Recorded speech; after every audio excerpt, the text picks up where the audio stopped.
To build a mecha, my secret stash was exposed by my wife. Welcome back, brave explorers of impossible worlds. We are excited to have you here to continue this odyssey together. Before we continue, everything you'll hear is pure fiction, so please don't try to replicate combat techniques at home. This wonderful story and all its rights belong to its brilliant original author. We are only the messengers of entertainment. Want another dose of adventure? Subscribe to our YouTube channel so you don't miss a single chapter, and if you can't wait, our Patreon has exclusive surprises you'll love. Chapter 26 Li Jianguo arrives and takes samples. Arriving late, Li Jianguo got out of the car and, without lingering, headed towards Suze's house, led by his entourage. As an academician of the Chinese Academy of Engineering, Li Jianguo had just received the National Medal earlier this year for his outstanding contributions over the years. Because of this, many people knew of his achievements and appearance. Sure enough, he was recognized by the surrounding crowd shortly after he appeared. It's actually academician Li Jianguo. We actually saw him in person. Hello, academician Li Jianguo. Academician Li Jianguo, take care of your health and get some rest. Truly a national hero, his demeanor is extraordinary. Even academician Li Jianguo is here. It seems the Suze and Gao Luofei affair has caused quite a stir. Hearing the heartfelt words of concern from the crowd, Li Jianguo walked quickly, responding with a smile. Hello everyone, thank you for your concern, please take care of yourselves. After thanking everyone again at Suze's doorstep, academician Li Jianguo turned and went inside. Academician Li Jianguo is here. We'll see academician Li Jianguo soon. I didn't expect to see academician Li again, and here at that. When academician Li Jianguo appeared in Suze's neighborhood, the news immediately spread online. Naturally, after hearing that Li Jianguo could be seen in the official live stream of the program Finding Hidden Money, the program's popularity soared once again. The number of viewers in the live stream reached a staggering 40 million, a record-breaking number. The live stream server was originally designed to handle a maximum of just over 30 million viewers, but it unexpectedly reached this terrifying number of 40 million. If the TV station hadn't urgently increased the number of servers in response to the surge, the live stream would have crashed long ago due to the overwhelming influx of viewers. Even so, the live stream still experienced some lag. Hello, academician Li. As a well-known TV host, Bingbing had the honor of interviewing academician Li at the beginning of the year. Upon seeing him, Bingbing greeted him very warmly. As for Gao Luofei, she had also visited Li Jianguo's home with her parents and greeted him very kindly as well. Hello, Grandpa Li, thank you for your trouble, Luofei. Bingbing, hello to you too. Li Jianguo naturally remembered Bingbing and nodded affectionately upon seeing her. Grandpa Li, the mecha is in the collection room. I'll take you there. Gao Luofei and Bingbing already knew the purpose of Li Jianguo's visit. Therefore, after exchanging pleasantries, Gao Luofei and Bingbing led Li Jianguo towards the collection room. As soon as they entered the collection room, Li Jianguo walked up to the mecha, put on his glasses, and carefully examined it. As for the other members of the TV crew who were originally in the collection room, they consciously retreated to the doorway, leaving the room to Li Jianguo and the others. As for Gao Luofei and Bingbing, they could only stand aside and watch silently. Less than a minute later, they heard footsteps outside the door. Sensing something, Gao Luofei turned around and saw Suze entering, accompanied by two members of the security department. Seeing Suze, Gao Luofei immediately went to him. Husband, are you alright? Seeing Gao Luofei's furrowed brow, Suze took her fair hand and comforted her. I'm fine, don't worry. After calming Gao Luofei down, Suze went to the mecha and spoke to Li Jianguo. Hello, academician Li, I am Suze, the creator of this mecha. Hearing Suze's composed tone, Li Jianguo gave him a deep look and said, I just examined it, and the materials used in this mecha are extraordinary. After careful observation and touching, Li Jianguo was increasingly convinced that the material used in this mecha was indeed NSC1. Suze understood what Li Jianguo meant and said with a smile, academician Li, if you are interested in the material, I can take a piece from the mecha for you to analyze. However, Suze's neither humble nor arrogant attitude puzzled Li Jianguo. If Suze knew that the material used in the mecha was NSC1, then logically Suze should have been nervous upon hearing what he said. But Suze showed no sign of nervousness at all. Then I'll trouble you. Since he couldn't figure him out, he might as well let the facts speak for themselves. Hearing Li Jianguo's words, Suze walked to the mecha and, under everyone's watchful eyes, took out a toy knife-like object from a nearby cabinet. Then, under everyone's gaze, he aimed the toy knife at an insignificant part of the mecha and cut it. The mecha's outer shell, which had been completely undamaged by the hydraulic shears, was easily sliced off by the toy knife, leaving a small fragment about 1 centimeter square. This scene was utterly absurd to Bingbing. As a witness, Bingbing knew how much effort the rescue team had put in to save Gao Luofei. All those tools the rescue team had, and they were no match for a toy knife? This toy knife was, of course, not a toy. It was made of a new type of composite metal material. It was precisely because of this material that Souza could meticulously craft the mecha, creating the perfect mecha in his mind. Chapter 27. Mechas are a revolutionary product. Academician Li Jianguo had seen the live broadcast of the rescue team cutting through the mecha. It was precisely because the mecha was so sturdy that Li Jianguo believed the material used was NSC-1. It's worth noting that when testing the destructive resistance of NSC-1, Li Jianguo had exerted tremendous effort, relying on missile-like destructive power to damage it. Now, the mecha had been easily sliced open by Souza with a small knife, completely exceeding Li Jianguo's expectations.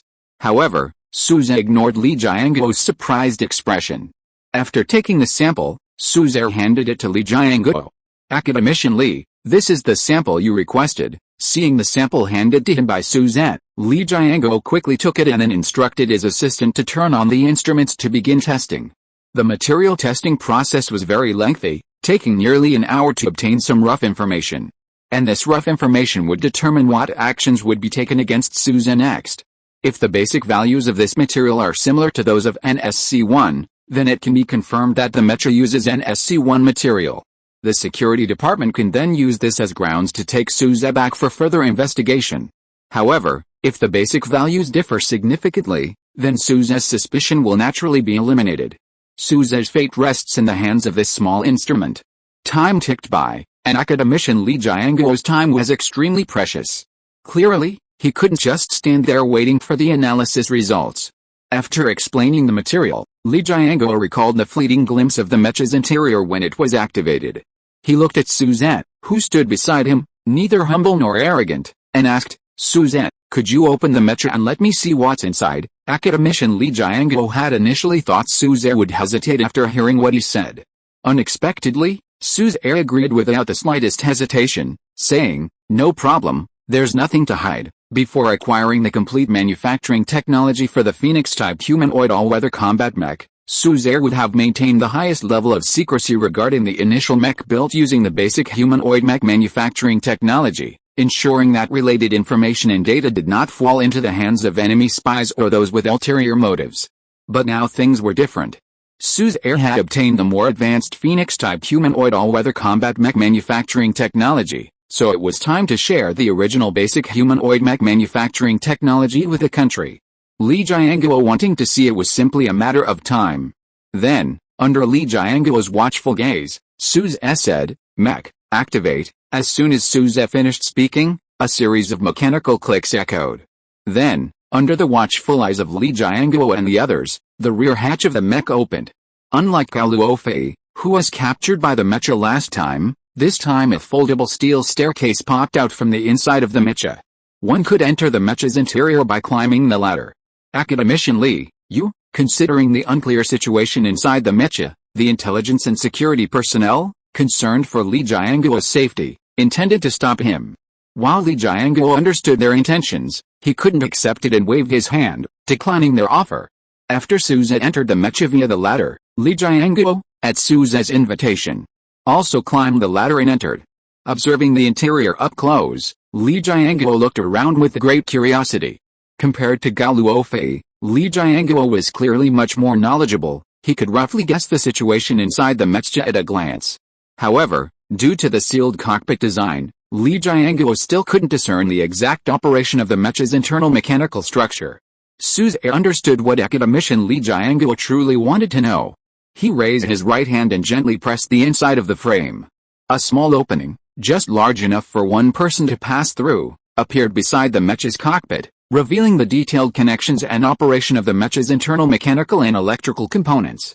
Seeing this, Li Jianguo, disregarding his appearance, went to the opening and carefully observed the mecha's interior. What he saw was astonishing. He discovered that the Mecha's joints and drive system were completely different from what he knew. While he could understand the principles of many things after a moment's thought, he would never have guessed them without a clue. The closer he looked, the more astonished Li Jianguo became. This Mecha was truly a revolutionary product. He discovered that the Mecha's interior contained numerous applications that touched upon areas of his own ignorance.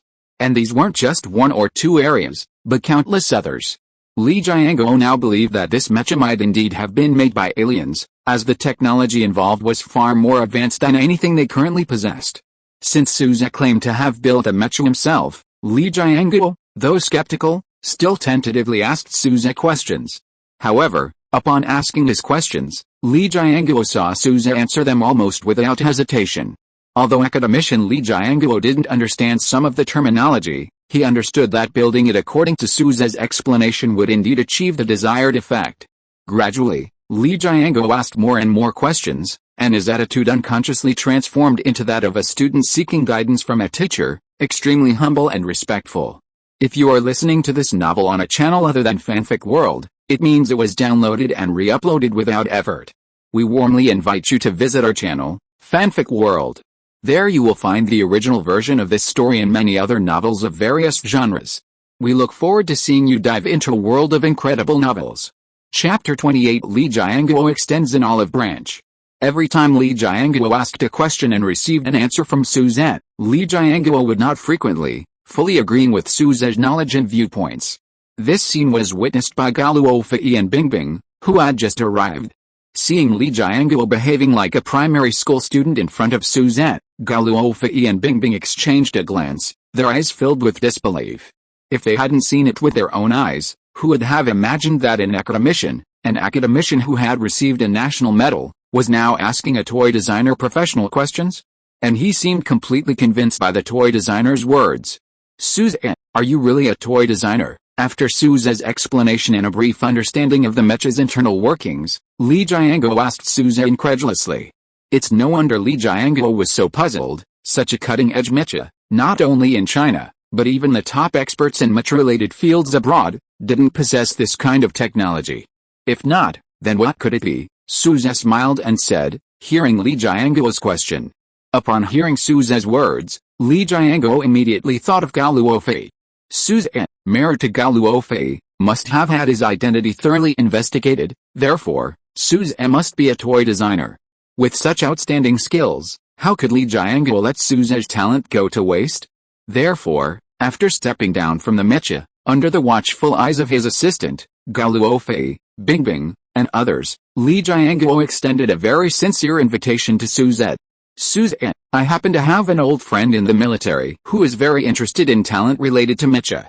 I wonder if you would be willing to work for him. I can guarantee with my status that, Suzette, wherever you go, you'll at least be a team leader in a research project. Since he was an old friend in the military, it went without saying. If Suze accepted Li Jianguo's invitation, he would essentially be entering the ranks of those with a secure job.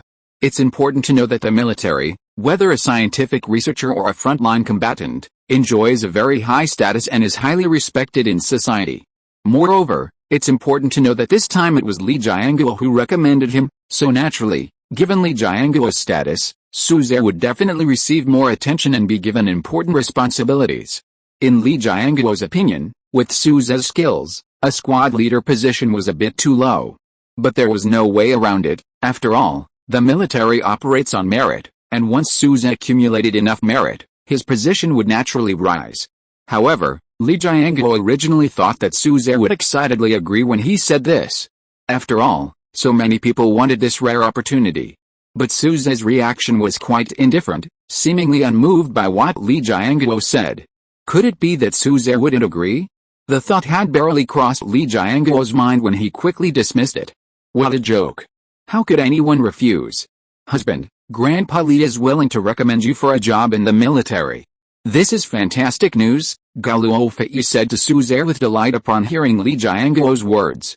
Gao Luofei's father was a military man, so he naturally identified with soldiers. The main reason he disliked Suze in the past was Suze's background. If Suze, through his own abilities, transitioned from a toy designer to a military technology researcher, It would be exactly what Gao Luofei wanted. That's why she was so happy to hear what Li Jianguo said. Bingbing watched this scene with a smile. As for academician Li Jianguo's assistant, after hearing what Li Jianguo said about Suzette, he looked at Suzette with envy. What a great opportunity. If he had that chance, he would have already lost his composure. However, just when everyone thought Suzette would agree without hesitation, his next statement surprised everyone in the collection room. Academician Li, I appreciate your kindness, but I'm used to my freedom. If I go to work for the military, I won't be able to see my beloved wife every day. Therefore, I can only apologize and say I'm sorry to disappoint you. Suzette said this with utmost sincerity.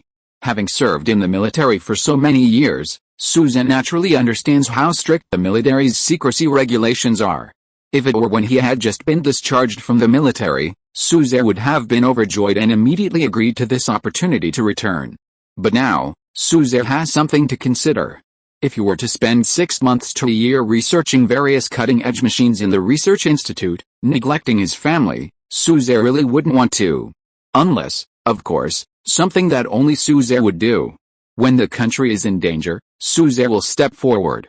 Hearing Suzette's reply, although Li Jianguo had somewhat anticipated Suzette's earlier behavior, he still found it hard to believe when he actually heard the answer from Suzette's mouth. Therefore, Li Jianguo confirmed with Suzette again, Suzette, I know you two are newly married and it's normal for you to be inseparable right now. But as the saying goes, absence makes the heart grow fonder. I can guarantee that as long as it doesn't affect your work, you can have a few days each month to reunite with Luofei. Chapter 29 Misunderstanding cleared up, Suzette not involved in secrets. Hearing what Suzette said, Gao Luofei realized that he had refused academician Li Jianguo's recommendation to be with her. While deeply moved by Suzette's actions, she immediately thought about his future. Suzette was not yet 30, still in the prime of his life. If he had accepted academician Li Jianguo's recommendation, he would undoubtedly have a brighter future. Although she was reluctant to spend so little time with Suzette, she could accept seeing him a few days a month.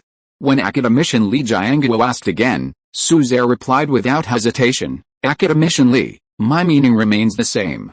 I appreciate your kindness. Since Suzette had said so, Li Jianguo could only shake his head regretfully. Since Suzette's ambitions lie elsewhere, I won't be the bad guy. Although he felt some regret, Li Jianguo couldn't force him. Seeing that Suzette ultimately declined Li Jianguo's invitation, Gao Luofei wanted to say something, but when she saw the affectionate look in Suzette's eyes, she smiled in response. Yes, Gao Luofei's choice to marry Suzette wasn't based on his status or position, but simply on her love for him. What wouldn't it be better to spend the rest of her life with Suzette, peacefully and happily? While the group was chatting, the materials used in the Mecha were analyzed, yielding basic data. Academician Li, the analysis results for the Mecha materials are in. Please take a look. Hearing his assistant's words, Li Jianguo approached and examined the data displayed on the instrument. Only after his assistant's reminder did Gao Luofei realize what was happening. Suzette was now being investigated by the security department, and the outcome of this matter seemed to depend on the data displayed on the instrument. Li Jianguo flipped through the data on the instrument, his expression visibly changing with each data point he examined. Sometimes he was shocked, sometimes he frowned in thought, and sometimes he was serious. His expressions were unpredictable, leaving Gao Luofei, Bingbing, and the others puzzled as to what was causing him to react this way. Before viewing the data, based on his previous analysis, Li Jianguo had essentially confirmed that the material used in the Mecha was indeed NSC-1. At that time, Li Jianguo was still thinking about how to minimize Suzette's liability if, after confirming the material, Suzette had only unintentionally obtained the NSC-1 data and hadn't leaked it to any foreign forces. However, all these worries vanished when Li Jianguo saw the data on the Mecha's materials. He discovered that while the data on the Mecha's materials wasn't entirely identical to NSC-1, the similarities were minimal. Moreover, compared to NSC-1, the information displayed by the Mecha materials proves that the materials used in the construction of this Mecha are superior in performance. In terms of strength, it is about 1.5 to 2 times stronger than NSC-1, and its sound insulation and corrosion resistance are also superior. It should be noted that NSC-1 material was already the best performing material Li Jianguo had ever encountered in all aspects. Now, Li Jianguo has encountered a material superior to NSC-1, and he immediately wondered if there was a problem with the instrument. However, after reloading the Mecha material data, he found that the displayed data was exactly the same as before. Without comparison, there is no harm done. If this data is true, then Li Jianguo can now say that the security classification of an SC1 material can be downgraded from SSS to SS. As for other materials involving security, their security classification can also be downgraded. And in an instant, academician Li Jianguo thought of practical applications. If SUSE's material were reasonably priced and could be used in various suitable weapons and equipment, then many weapons and equipment that only existed in imagination could be realized. Then, what would a country with a significantly enhanced national defense have to fear? However, despite the good idea, academician Li Jianguo could only shake his head regretfully, kicking the thought out of his mind. I really do tend to overthink things as I get older. This material performs so well, its manufacturing cost must be exorbitant. How could mass production be possible? Since the material used in the Mecha wasn't an SC1, then SUSE was naturally involved in some kind of leak of state secrets. Therefore, academician Li Jianguo looked up at Guowen, who was standing at the door waiting for the results, and said, "Captain Guo, it's alright, I was wrong about all of this. Mr. SUSE didn't involve any state secrets, all measures can be lifted." Since Li Jianguo, as the person involved, said so, Guo naturally nodded, then called his superior for instructions. After receiving the superior's order, Guowen's gaze towards SUSE no longer held the hostility he had shown earlier. As for why Guowen didn't leave, it was all because of the Mecha. Such an excellent Mecha, highly likely to be used in actual combat, was undeniably important. Although SUSE had declined Li Jianguo's offer, after learning about the Mecha's importance from Li Jianguo, the security department planned to contact SUSE to see if they could acquire his Mecha. Chapter 30 Mecha Metal NK1. Hearing academician Li Jianguo say that SUSE wasn't involved in leaking state secrets, Gao Luofei finally felt relieved. SUSE, holding Gao Luofei's slender, fair hand, naturally sensed her change in mood and tightened his grip on her hand, ensuring she wouldn't hurt. Now that the matter was a misunderstanding, everyone relaxed, the earlier pressure gone. Academician Li Jianguo inquired about the source of the material, something he was most curious about. "SUSE, how did you obtain this Mecha's material? As far as I know, it doesn't seem to be available on the market. Did you develop it yourself? If such a high-performance material appeared on the market, it should have been discovered quickly, not just now." Therefore, although somewhat unbelievable, Li Jianguo was more inclined to believe that SUSE had developed the material himself. Of course, this was just an inclination. As a materials science expert, Li Jianguo understood how complicated the creation of a new material was. It was impossible for SUSE to handle it alone. However, Li Jianguo then thought about the situation inside the Mecha. Since SUSE could create such a futuristic Mecha, the material problem didn't seem so difficult. SUSE's next answer eased Li Jianguo's mind. SUSE said to Li Jianguo, "Academician Li, you misunderstand. I know the properties of this material very well. This material is actually a new product developed by a newly established metal company. I discovered it by chance and purchased it, then used it to manufacture the Mecha." Hearing SUSE's explanation, Li Jianguo nodded. "So that's how it is. No wonder, since this material was newly manufactured and not used on a large scale, it's understandable that it hadn't been discovered. Do you have the contact information for the metal company that made this metal, SUSE?" Li Jianguo asked SUSE. Upon hearing Li Jianguo's question, SUSE answered readily, "Of course, Academician Li, let me find it for you." With that, SUSE opened his phone and searched through his contacts. Soon, he found the contact information and gave the number to Li Jianguo. 132-0981, the company is called New Future Company, their boss's surname is me. Academician Li, just tell them you're interested in NK1, NK1. Hearing SUSE's explanation, Li Jianguo carefully recorded all the information SUSE provided. Actually, the Mecha materials weren't made by some newly established metal company, SUSE himself made them. The reason SUSE didn't admit to making the metal was simply to avoid trouble. Moreover, compared to selling the formula all at once, SUSE felt that selling the finished product would be more profitable. It wasn't that SUSE was greedy, but because with more money, he could save more money for himself, and then, with more technology points, he could exchange them for even more advanced technology. This created a perfect cycle. The NSC-1 material, originally classified as SSS, was actually given to the government by SUZ. It was a metal material SUZ had exchanged from the private money system. At the time, SUZ exchanged for this material simply to test the system's functions. After experimenting and finding that NSC-1 performed exceptionally well in all aspects, he handed it over to the government, receiving a reward which he then kept as his private savings. Initially, SUZ intended to use NSC-1 to build a Mecha.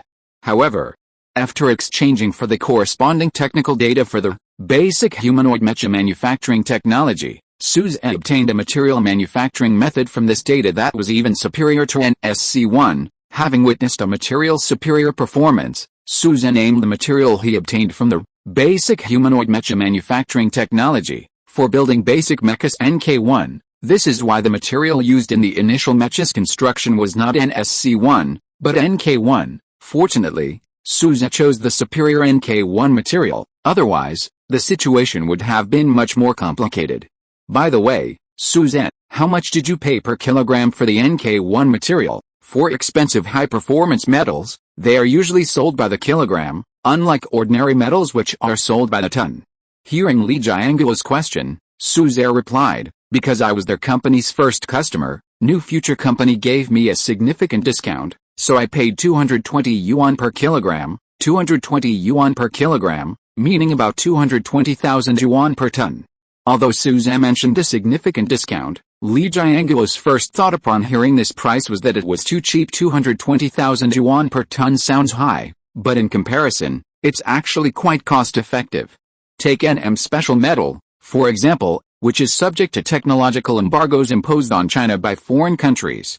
Its superior performance makes it particularly suitable for aircraft carrier decks, but due to the extremely complex development process, only 1.5 countries in the world know how to manufacture it. One is naturally the United States, and the other half is Russia. Because the manufacturing process of this NM special metal is top secret, its price is as high as 560,000 per ton. Chapter 31 Sudden Car Accident. Even at the exorbitant price of 560,000 per ton, the United States still faced supply shortages when selling it abroad. Moreover, if this technology weren't subject to export restrictions, the country would have been willing to pay even 1 million per ton, let alone 560,000. This wasn't because the country was wealthy, but because aircraft carriers are a symbol of national power in modern times. Compared to the limited application of NM special metals, NK-1 boasts far broader performance and applicability. For these reasons, seeing such a superior material at only 220,000 per ton was incredibly cheap for Li Jianguo. While this price was due to a discount from New Future Metals Company, with such high-performance metal available for mass production, the sheer volume required by the country would allow for even lower procurement prices. Furthermore, besides the strong and stable domestic market, the country also had numerous professional negotiation experts. Those life-saving drugs that cost hundreds of thousands or even millions per injection could be negotiated down to tens of thousands per injection by the government, demonstrating their undeniable professional negotiation skills. Because of this, Li Jianguo had already decided that after leaving SUZ's house, he would immediately notify relevant government officials to contact New Future Company and, if possible, acquire it. After all, the leakage of such revolutionary materials abroad would be a huge loss to the country. SUZ and Li Jianguo's conversation didn't shy away from Gao Luofei and Bingbing. Therefore, when they heard SUZ say that the materials used in this mecha cost 220,000 yuan per ton, the two women were shocked by the price. 220,000 yuan per ton. Judging by the mecha's size, it would require at least 5 or 6 tons. That means the materials for the mecha's exterior alone would cost millions. And that doesn't even include the internal components. The previous live stream mentioning someone offering 10 million yuan for the mecha only represented that person's perceived value. But now, after learning the cost of the mecha from Suzette, the two women understood that the mecha's price tag of tens of millions might not be an exaggeration, it might actually be worth that much. However, this also made Gao Luofei even more curious about how Suzette obtained such a sum of money. A few hundred, a few thousand, or even tens of thousands could be explained by Suzette, but tens of millions seemed outrageous. At the same time, a series of loud crashes suddenly erupted outside, so loud that even those inside the room could hear them clearly. Following the explosions, A commotion broke out among Suzette, Gao Luofei, and everyone else in the room. Look! Something's happened over there, it really is. It looks like a car accident. I think that looks like a tanker truck. Oh no! The tanker truck collided with a school bus. A school bus. It's dismissal time right now. There must be a lot of students on board. Let's get people out of there quickly. Yes, let's get people out of there quickly. If it catches fire and ignites the tanker truck, it will be very dangerous. Please don't panic, everyone. However, the commotion was short-lived.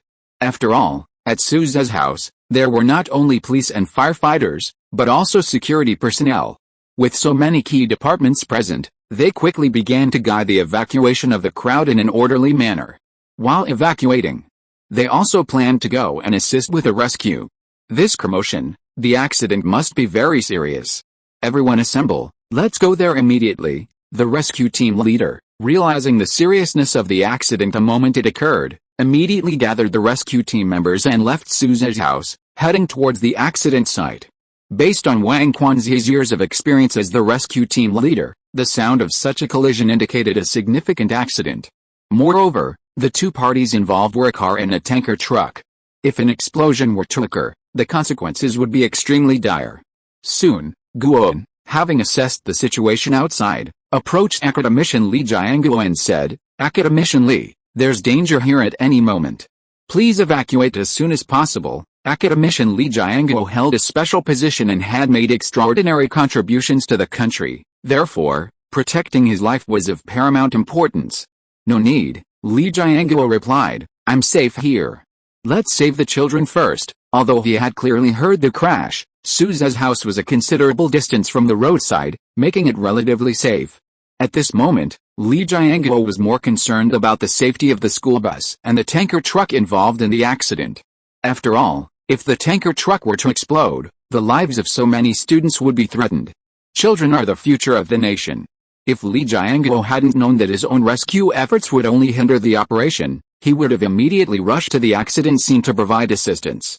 Even though Wang Quanzi had somewhat anticipated the accident, he still underestimated its devastation when he arrived at the scene.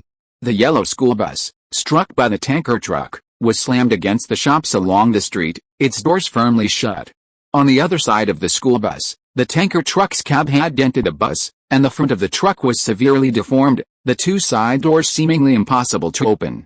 Approaching the bus, he heard panic cries from the students inside. "Mommy, I want my mommy. Mommy, Daddy, where are you? Rescue team, please help us." Chapter 32, Explosion Hazard Exists, Evacuate the Public. "Children, don't worry, Uncle will get you out." Wang Quanzi himself has children, so he naturally understands the impact on a family if something happens to their children.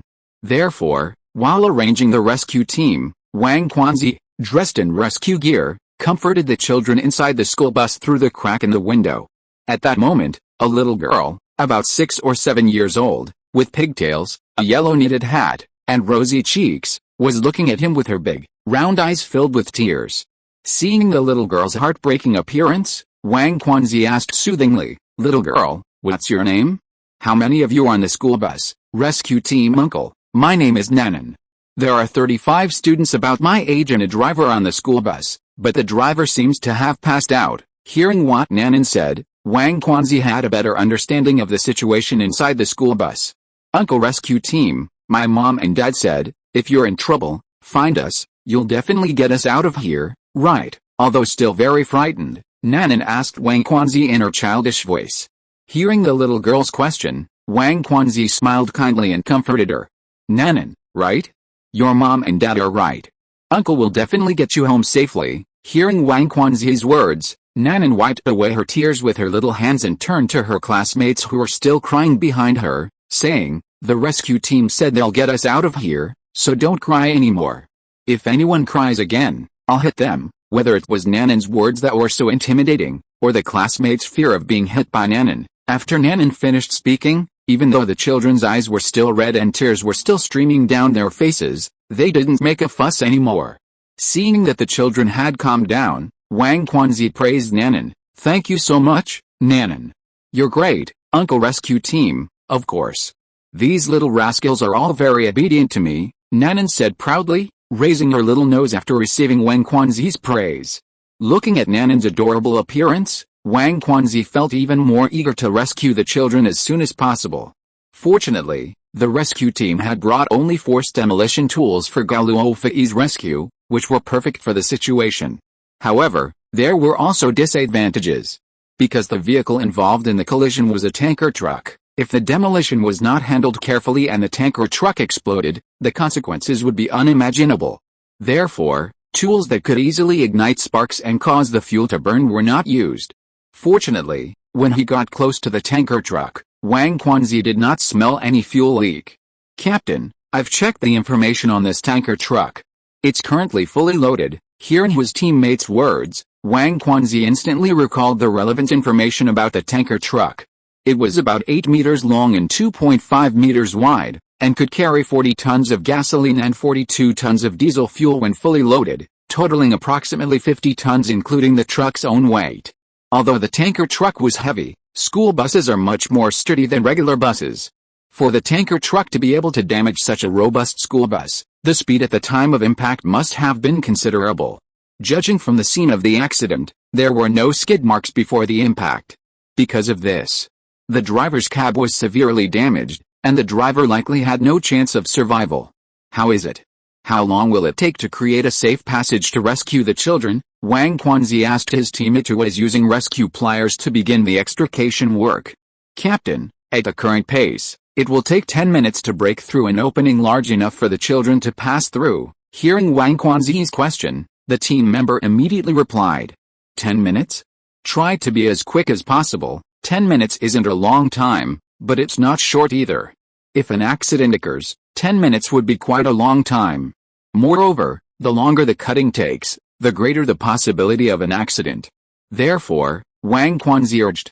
"Understood, Captain." Hearing Wang Quanzi's instructions, the team member nodded in reply. While things were proceeding tensely here, on the other side, the evacuation of nearby residents was still underway in an orderly manner. "Everyone, don't panic. The tanker truck is fine now and won't explode. Just evacuate in an orderly fashion. Don't rush. Let the elderly, weak, women, and children go first. Just take your valuables, don't rush." The accident site was next to a large city park in Zhongjiang City, a relatively prosperous area with many shops and residents. If a tanker truck carrying 40 tons of gasoline were to explode, it would not only have a severe impact but also potentially cause enormous economic losses. Considering the potential area affected by the explosion, the 9 officers, including those from the security department, were insufficient for evacuation. Therefore, Suzette, Gao Luofei, Bingbing, Zhaolan, Sun Li, and even the cameramen from the Finding Hidden Money program, after setting aside their cameras, joined the evacuation efforts, orderly removing nearby residents. Reporting, "Captain, the nearby residents have been evacuated." Chapter 33 Suzette, different from ordinary people. After evacuating the nearby residents, all those involved in the evacuation returned to Han Jiajia's side and reported back. "Thank you all for your hard work. In just 3 minutes, thousands of people nearby were evacuated, a feat made possible by the efforts of everyone involved." Therefore, Han Jiajia thanked the evacuation team. With the evacuation complete, all that remained was for the crane to arrive and safely remove the tanker truck, thus ending the crisis. Because of academician Li Jianguo's arrival, many people were already paying attention to the situation. Shortly after the accident, nearby residents posted photos of the scene online. Upon learning that the accident involved a tanker truck and a school bus, many netizens became concerned about the safety of the children on the school bus. The cameraman's position allowed him to capture the entire accident scene. Consequently, the incident was also broadcast live on the official channel of the program Finding Hidden Money. Upon learning this news, netizens once again flocked to the Finding Hidden Money program to watch the live broadcast. With mechas and car accidents, is our show still Finding Hidden Money? Exactly. If I hadn't confirmed there were no errors, I would have thought I was watching a completely different show. Actually, it's not entirely off topic. After all, think about it, Suzette was found to have a total of 40 million in hidden money. Exactly. You should also consider Suzette's feelings. If none of this had happened, who knows how much more of Suzette's hidden money would have been found. Speaking of which, there's definitely strength in numbers. So many people were evacuated so quickly. I wonder how the children on the school bus are doing. Are they injured? If something had happened to those children, how many families would have been torn apart? The school bus collided with a tanker truck. Do you think the tanker truck's fuel tank might leak and explode? Hey, shut up. Don't always think the worst. Exactly. Let's just pray that everything is resolved safely and smoothly. After the crowd was evacuated, the police and security personnel set up a cordon and stood guard at the designated location. As for Souza and his group, Han Jiaji originally wanted them to take refuge there. However, Souza and the others thought they could see if there was anything they could do at the accident scene, so they declined Han Jiaji's offer and headed towards the scene. From a distance, it wasn't very clear, but as they got closer, they realized just how horrific the accident was. The scene was a mess. On the ground near the driver's cab of the tanker truck, the rescue driver was covered in blood and gore, his flesh torn open, an extremely gruesome sight, seemingly beyond any chance of survival. This scene was unbearable for Gao Luofei and Bingbing, who had never even witnessed a scene of slaughtering cattle. They felt nauseous and vomited as soon as they bent over. As for Han Jiajia, as a police officer, while she hadn't seen this kind of scene countless times, she had experienced it many times, so she merely frowned. Seeing Gao Luofei and Bingbing's reactions, Han Jiajia pulled out tissues, walked over to them, and comforted them, saying, "This is how it is with these things. Just throw up, you'll feel better afterward, thank you." The two women took the tissues from Han Jiajia and thanked her. Seeing that the two were alright, Han Jiajia walked over to Souza and, whether intentionally or unintentionally, asked him, "Souza, didn't you have any reaction to that situation just now?" You see, for an ordinary person, no matter how brave they are, unless they are mentally unstable, they should have some reaction to such a bloody scene.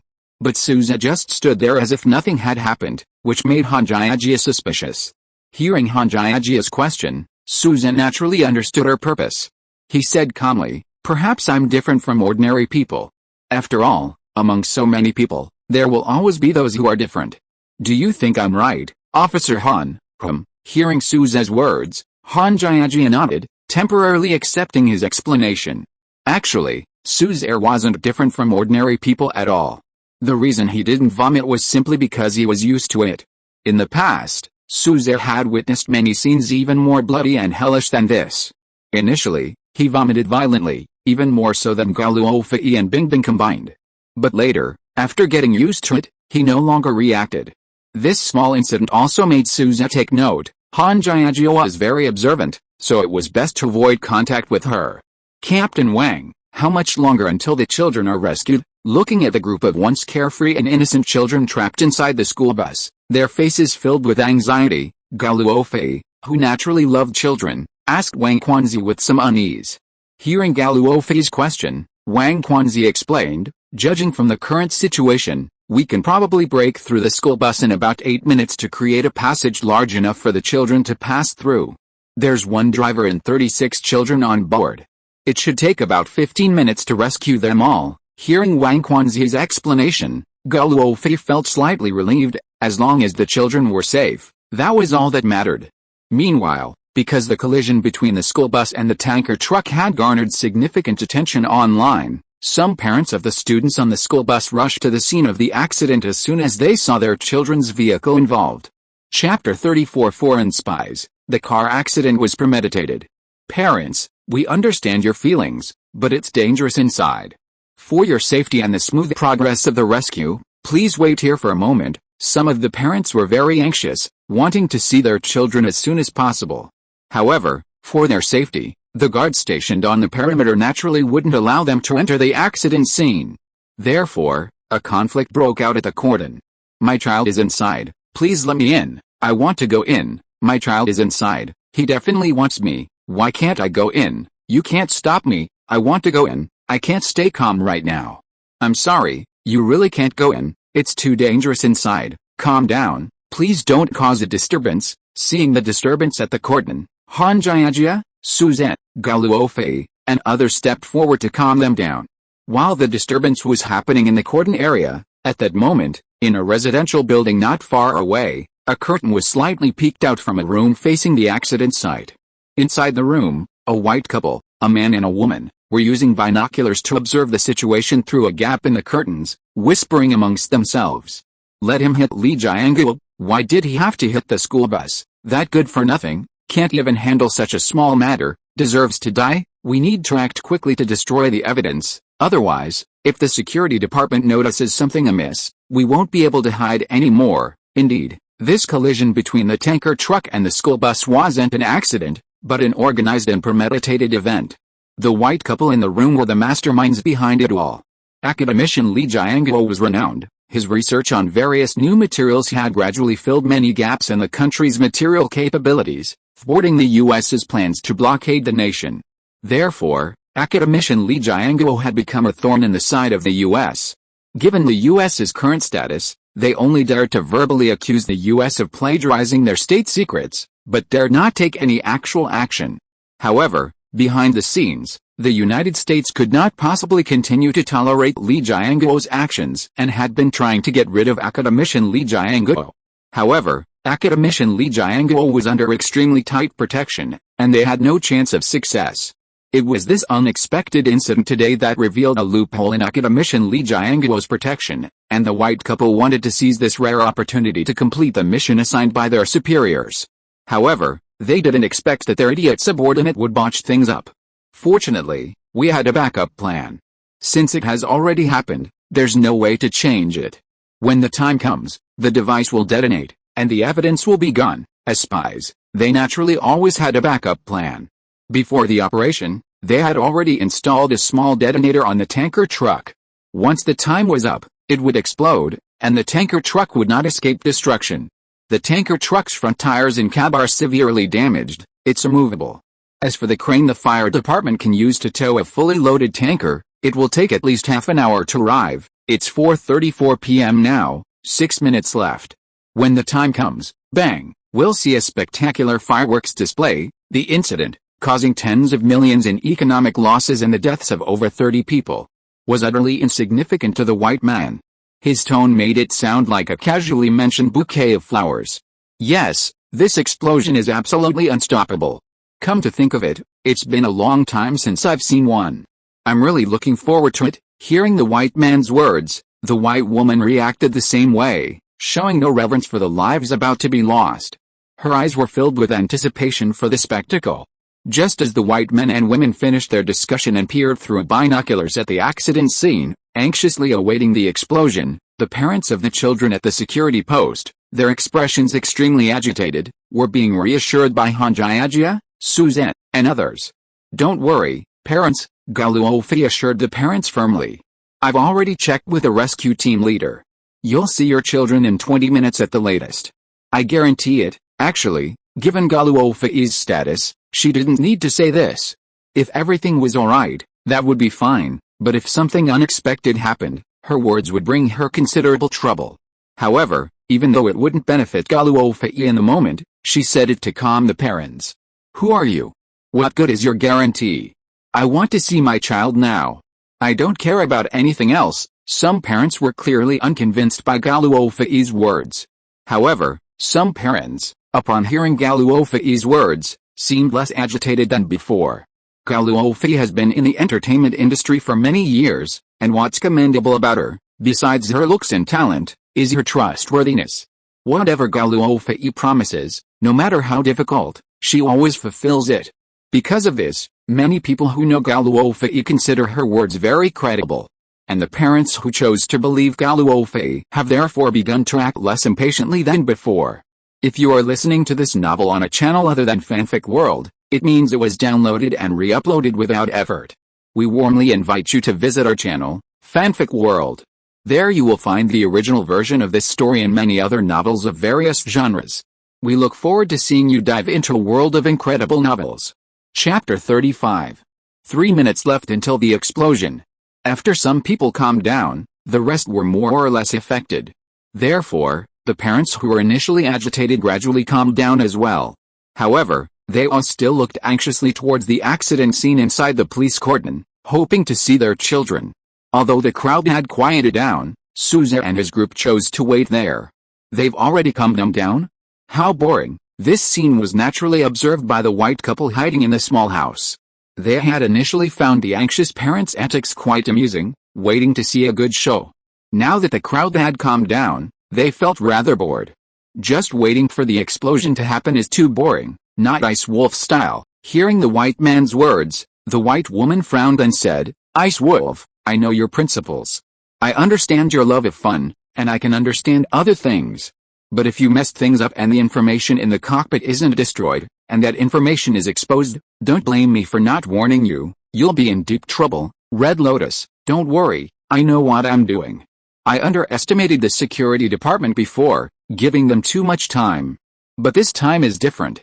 This time, there are only 5 minutes until the explosion. What can they do in that time? Don't worry." Hearing the white woman's words, the white man reassured her, then picked up a device that looked like a telephone, pressed a number, and dialed. Beep beep. At the same time, Guo, who had been on standby to protect Academician Li Jiangul, had his phone ring. Guo picked up the phone, saw the number was a virtual number, assumed it was a spam call, and hung up immediately. Seeing this, the white man nicknamed Ice Wolf wasn't surprised at all and dialed again. This time, when Guo picked up his phone and saw it was still the same virtual number, he knew immediately that the person calling his virtual number was probably an old acquaintance. "Ice Wolf, you rat who dares not see the light of day, how dare you crawl out for some fresh air again this time? You've got some nerve." As the team leader of the Central City Confidential Bureau branch, Guo had dealt with Ice Wolf quite a bit. Through so many encounters, Guo had a preliminary understanding of Ice Wolf's personality traits. He knew that Ice Wolf was a playful person, and this playfulness wasn't about online games, but about bombings. And every time before a bombing occurred, Ice Wolf would call Guo, saying that he had planted a bomb at that time and in that location, which was a blatant provocation to Guo.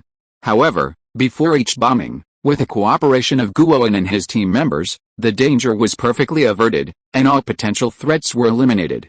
The two had faced off 4 times, with Guo emerging victorious each time. Therefore, Guo displayed considerable confidence when facing the spy code-named Ice Wolf, but this time, in such a short time, Ice Wolf didn't believe Guo could win again. Why so much nonsense? Let's see who's better. Did you see the tanker truck that crashed outside? There's a detonator under the tanker truck. It will explode precisely at 1640, bringing a spectacular fireworks display to Hongdu City. Look forward to it. With a triumphant laugh, Ice Wolf hung up the phone. After Ice Wolf hung up, looking at the time on his phone, 16 hours, 36 minutes, and 32 seconds, Guo immediately realized the seriousness of the situation. Guo knew Ice Wolf all too well. Since he said so, it meant there really was a detonator under the tanker truck. Therefore, after ensuring Academician Li Jiangul's safety as soon as possible, Guo called Han Jiajia and immediately rushed to the scene. Received, Team Leader Guo, I'll arrange it right away. After Han Jiajia answered the phone and learned about the detonating device from Guo, she first stepped aside, then answered with a very serious expression on her pretty face. "Suzanne, take Luofei and Bingbing away from this place first, quickly, the farther the better, understand?" This time, Han Jiajia's words were very firm, leaving no room for negotiation. Hearing Han Jiajia's firm words and her demeanor, Suzanne had a vague sense of unease. "Officer Han, is the tanker truck about to explode?" Suzanne said, staring intently at Han Jiajia, hoping to get an answer from her expression. Upon hearing Suzanne's words, Bingbing and Luofei looked at Suzanne in surprise, and then, seeing that Han Jiajia did not refute him, their hearts sank. What will happen to the children on the school bus if the tanker truck explodes? Hearing Gao Luofei's question, Han Jiajia stood there silently. Han Jiajia's silence was the best answer. The outcome was self-evident. The thought of the school bus children perishing in the flames was unbearable for Gao Luofei. "Jiajia, aren't you police officers? You should have a solution, shouldn't you?" Gao Luofei's voice trembled slightly. "The ignition device is set to activate at 4:40 p.m. That's too short a time. We're not confident," Han Jiajia continued. "I've told you everything I need to say. You should go now. I'll go to the scene and make a final effort." Chapter 36 Mech Activation. After saying that, Han Jiajia turned around without hesitation and headed towards the car accident scene, which was 3 minutes away from the explosion. Watching Han Jiajia's retreating figure and recalling her words, Suzanne, Gao Luofei, Bingbing, and the others knew that Han Jiajia's chances of survival were slim. Suzanne, what do we do, considering the feelings of the parents outside the cordon, and to prevent them from seeing? Gao Luofei wrapped her arms around Suzanne's waist, burying her head in his chest, appearing affectionate. But only Suzanne, holding Gao Luofei, knew that her body was trembling uncontrollably, and her clothes were soaked with her tears. Honey, what about the children on the school bus, Jiajia, and Captain Wang? Are they all beyond saving? I just assured those parents that their children would be rescued in 20 minutes. If something happens to the children, how heartbroken those parents will be. Looking at the pitiful, helpless yet considerate Gao Luofei, Suzanne gently patted her back, comforting her. Wife, no, if you said the children are alright, then they're definitely alright. Suzanne's words, though soft, calmed Gao Luofei's previously agitated and powerless emotions. Gao Luofei gently shook her head, wiping away the tears on her cheeks with Suzanne's clothes, then looked up at him with her eyes, now red and swollen from crying. Honey, wife, time is tight. I'm afraid I can't take you to a safe place. You should quickly take Bingbing and the others and evacuate. Leave this to me. With that, Gao Luofei watched Suzanne run towards their home. Fifei, what's wrong with Suzanne? Bingbing asked Gao Luofei, completely puzzled by Suzanne's actions. Suzanne said he's going to save those children. Although Gao Luofei wasn't sure how Suzanne would fulfill his promise, she chose to believe him since he said so. Save the children? Bingbing didn't understand. If he was going to save the children, shouldn't he be heading towards the accident site? The direction Suzanne was running in seemed to be heading towards his own home. It was more like a scumbag abandoning his wife and finding a safe place to hide. Suzanne's purpose in running home was simple, to put on the initial mech. As one of the developers of the initial mech, Suzanne knew its parameters by heart. Just now, after some mental calculations, Suzanne realized that finding and dismantling the device in such a short time was simply impossible. Therefore, the only solution is to utilize the superior performance of the initial mech to tow the tanker truck to a safe location, away from the school bus explosion. While this won't prevent the explosion, it could save dozens of lives. The most suitable safe detonation point nearby is naturally Sunny Beach, 5 kilometers away. It's newly built and not yet open, so there's definitely no one there. The open space makes it a perfect location. 3 kilometers, cutting off the beginning and end, from start to finish. Suzanne can only manage it in about 2 minutes. 2 minutes for 3 kilometers means a speed of 90 kilometers per hour. The tanker truck weighs about 50 tons. If we remove the cab and other unimportant parts, focusing only on the tank, the weight can be reduced by another 5 tons. With a load of around 45 tons, Suzanne can drive the initial mech to tow the tanker truck to Sunny Beach in 2 minutes. With everything planned, it's time to put it into action. Suzanne, Guoan, rushing towards the scene, saw Suzanne running towards him and shook his head, deeply disappointed by Suzanne's behavior. In Guoan's view, Suzanne had been with Han Jiajia the whole time, so Suzanne must already know about the explosive device on the tanker truck. The reason Suzanne rushed back so hastily was probably to save his own life. And a man who would abandon his wife to save his own life, Guoan despised such scum. Suzanne was unaware of Guoan's thoughts at the moment. Running all the way home, Suzanne arrived at the storage room without even having time to greet Academician Li Jianguo. Mech, start. Under Academician Li Jianguo's watchful gaze, Suzanne shouted, and the rear hatch of the initial mech opened again. After Suzanne jumped in, the rear hatch closed. Sitting in the pilot's seat inside the mech, Suzanne, following the driving methods deep in his memory, began to skillfully operate the various buttons and levers in front of him. Under Suzanne's orderly operation, all the complex levers and buttons were activated. Auxiliary pilot activated, mech movement restrictions lifted, super speed mode activated, initial mech, move out. After everything was ready inside the cockpit, Suzanne pushed the main control stick, and the mech began to move. The initial mech was very tall, so it couldn't get out through the front door. There was only one way out, break the glass. Then, under the watchful eyes of Academician Li Jianguo and the security personnel, the initial mech jogged towards the huge floor-to-ceiling window like a normal person running. Bang, crackling, with a sound of metal hitting glass, the initial mech piloted by Suzanne smashed through the glass and sped towards the scene of the accident. What is Suzanne planning to do with the mech? Even though Li Jianguo was very experienced, he was still shocked by the scene, as it was the first time he had seen a mech in action. Chapter 37 Louis Vuitton and Hermes Diamond Black Cards. Li Jiangguo already knew the Mecha was capable of movement after inspecting its interior. However, knowing this was one thing, in Li Jiangguo's view, the Mecha's operating speed should be like other robots he'd seen in daily life, moving slowly step by step. But in reality, the Mecha moved like a normal human, its limbs moving rapidly and in a very coordinated and orderly manner, completely exceeding Li Jiangguo's expectations. If one ignored the Mecha's rugged metallic exterior, its stride and momentum were like that of a large, professionally trained athlete, very coordinated, natural, and aesthetically pleasing. This greatly moved academician Li Jiangguo, and the importance of the Mecha created by Suze in his mind increased even more than before.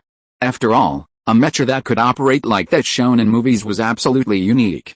Academician Li, it's not safe here anymore, let's go to another room. Suze's destruction of the storage room revealed a large hole large enough for a cart to pass through. If Li Jiangguo remained here, the large gap would severely compromise his safety. Therefore, his protection personnel considered moving him to a safer room to ensure his well-being.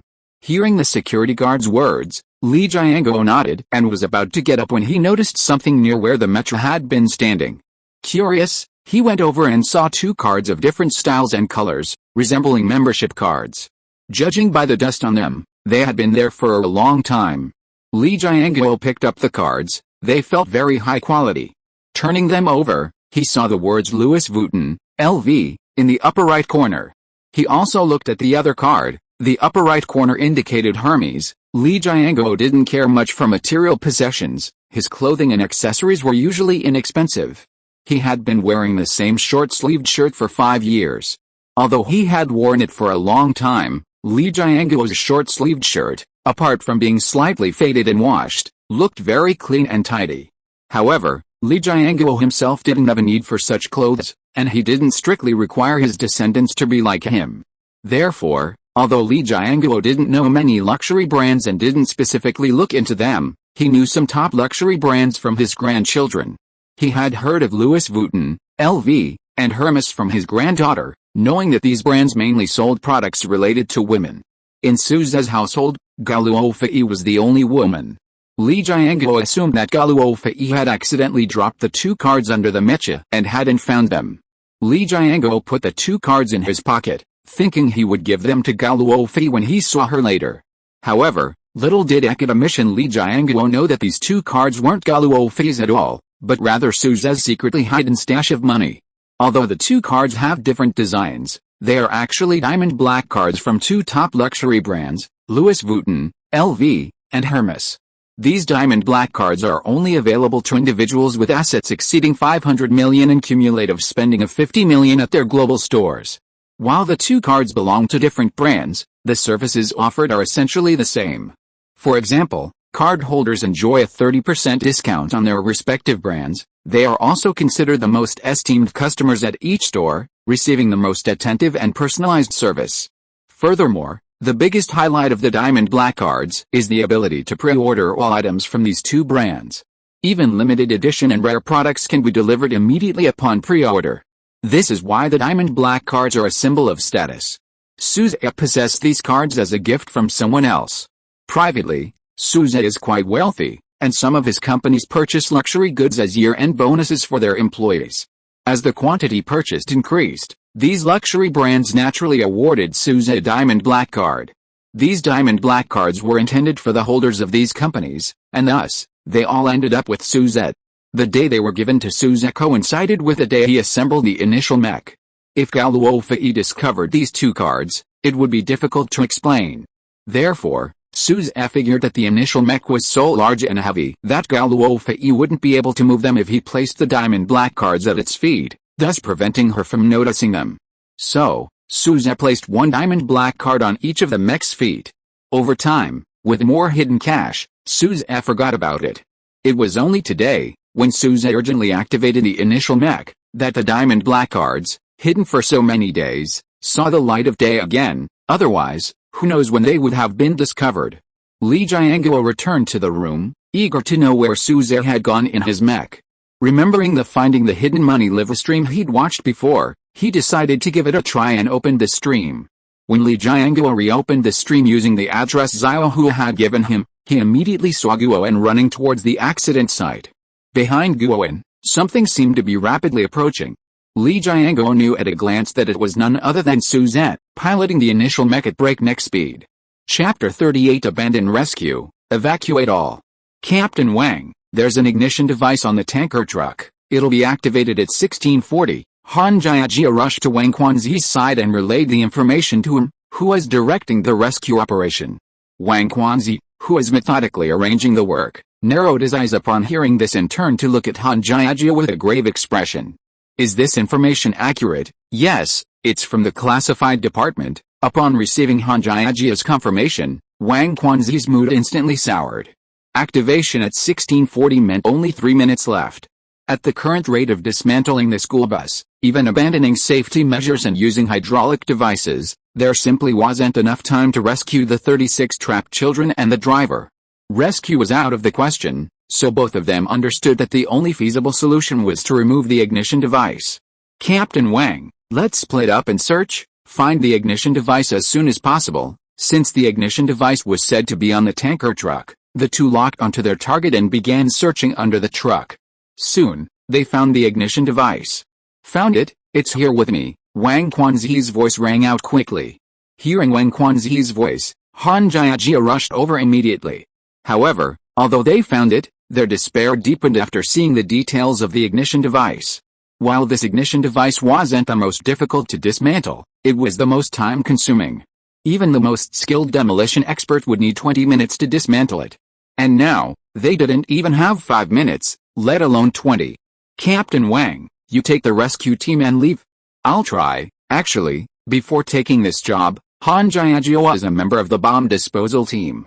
She only changed positions due to pressure from her parents. Although the chances of successfully dismantling it were extremely slim, Han Jiajia still chose to try. Not for herself, but for the many children on the school bus who were just beginning to grow up. Officer Han, take care. Wang Quanzi knew that staying here wouldn't help Han Jiajia and would only result in a futile sacrifice. For the safety of others, Wang Quanzi could only reluctantly shout, "Everyone, abandon the rescue immediately." "Evacuate, Captain, what are you saying?" "These children are waiting for us." The rescue team members, who were working frantically to dismantle the school bus, looked at Wang Quanzi in disbelief after hearing his words. "There's no time. The tanker truck has been fitted with an ignition device. It will start at 4:40 p.m. Your job now is to maintain order near the cordon." Hearing Wang Quanzi's words, the rescue team members instantly understood what he meant. "Captain, I won't leave. Captain, these children are so young, we can't just leave like this." Although they knew the tanker truck was about to explode, looking at the pitiful children inside the school bus waiting for their rescue, the rescue team members were unwilling to leave. They were about to say something when Wang Quanzi interrupted them. "What's the first command for the rescue team?" Hearing the team members' questions, Wang Quanzi roared resolutely. Hearing Wang Quanzi's words, the team members stood with their legs together and shouted, "We will obey orders." "Good, since you know, then do as I say." Yes, although still unwilling, the team members could only obey Wang Quanzi's orders and leave. The accident scene was under constant scrutiny, and the unusual situation quickly caught the attention of the citizens near the cordon. They began to discuss it amongst themselves. "What happened? Why have the rescue team members all left? I saw a policeman go by just now, and he seemed to be looking for something near the tanker truck. Do you think there might be a bomb?" "No way, how could there be a bomb here?" Hearing the discussions, the parents who had been waiting for their children instantly became anxious. When Wang Quanzi arrived near the cordon, he immediately asked anxiously, "Comrade, why aren't you continuing the rescue work?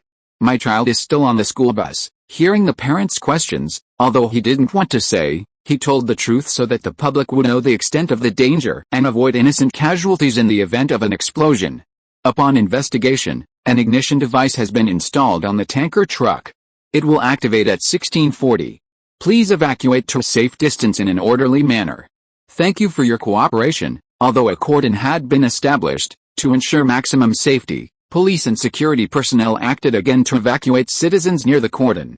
Those who had come to watch the commotion, needless to say, fled as if avoiding a plague upon hearing that the tanker truck had a timed ignition device.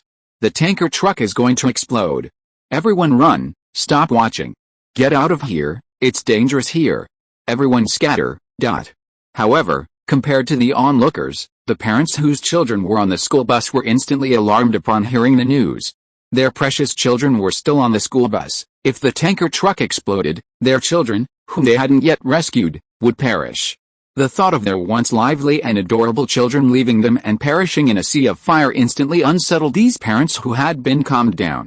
Chapter 39 Despair. Only 2 minutes left until the explosion. What? There's an ignition device on the tanker truck. My child is still up there. You need to save them. What are you doing here? I'm going to complain about you. If anything happens to my child, I'll never let you get away with this. Everyone, look. These rescue workers are neglecting their duties.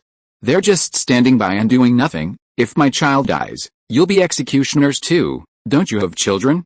Do you know how important children are to us? No. Don't stop me. I'm going in. If I have to die, I want to be with my child.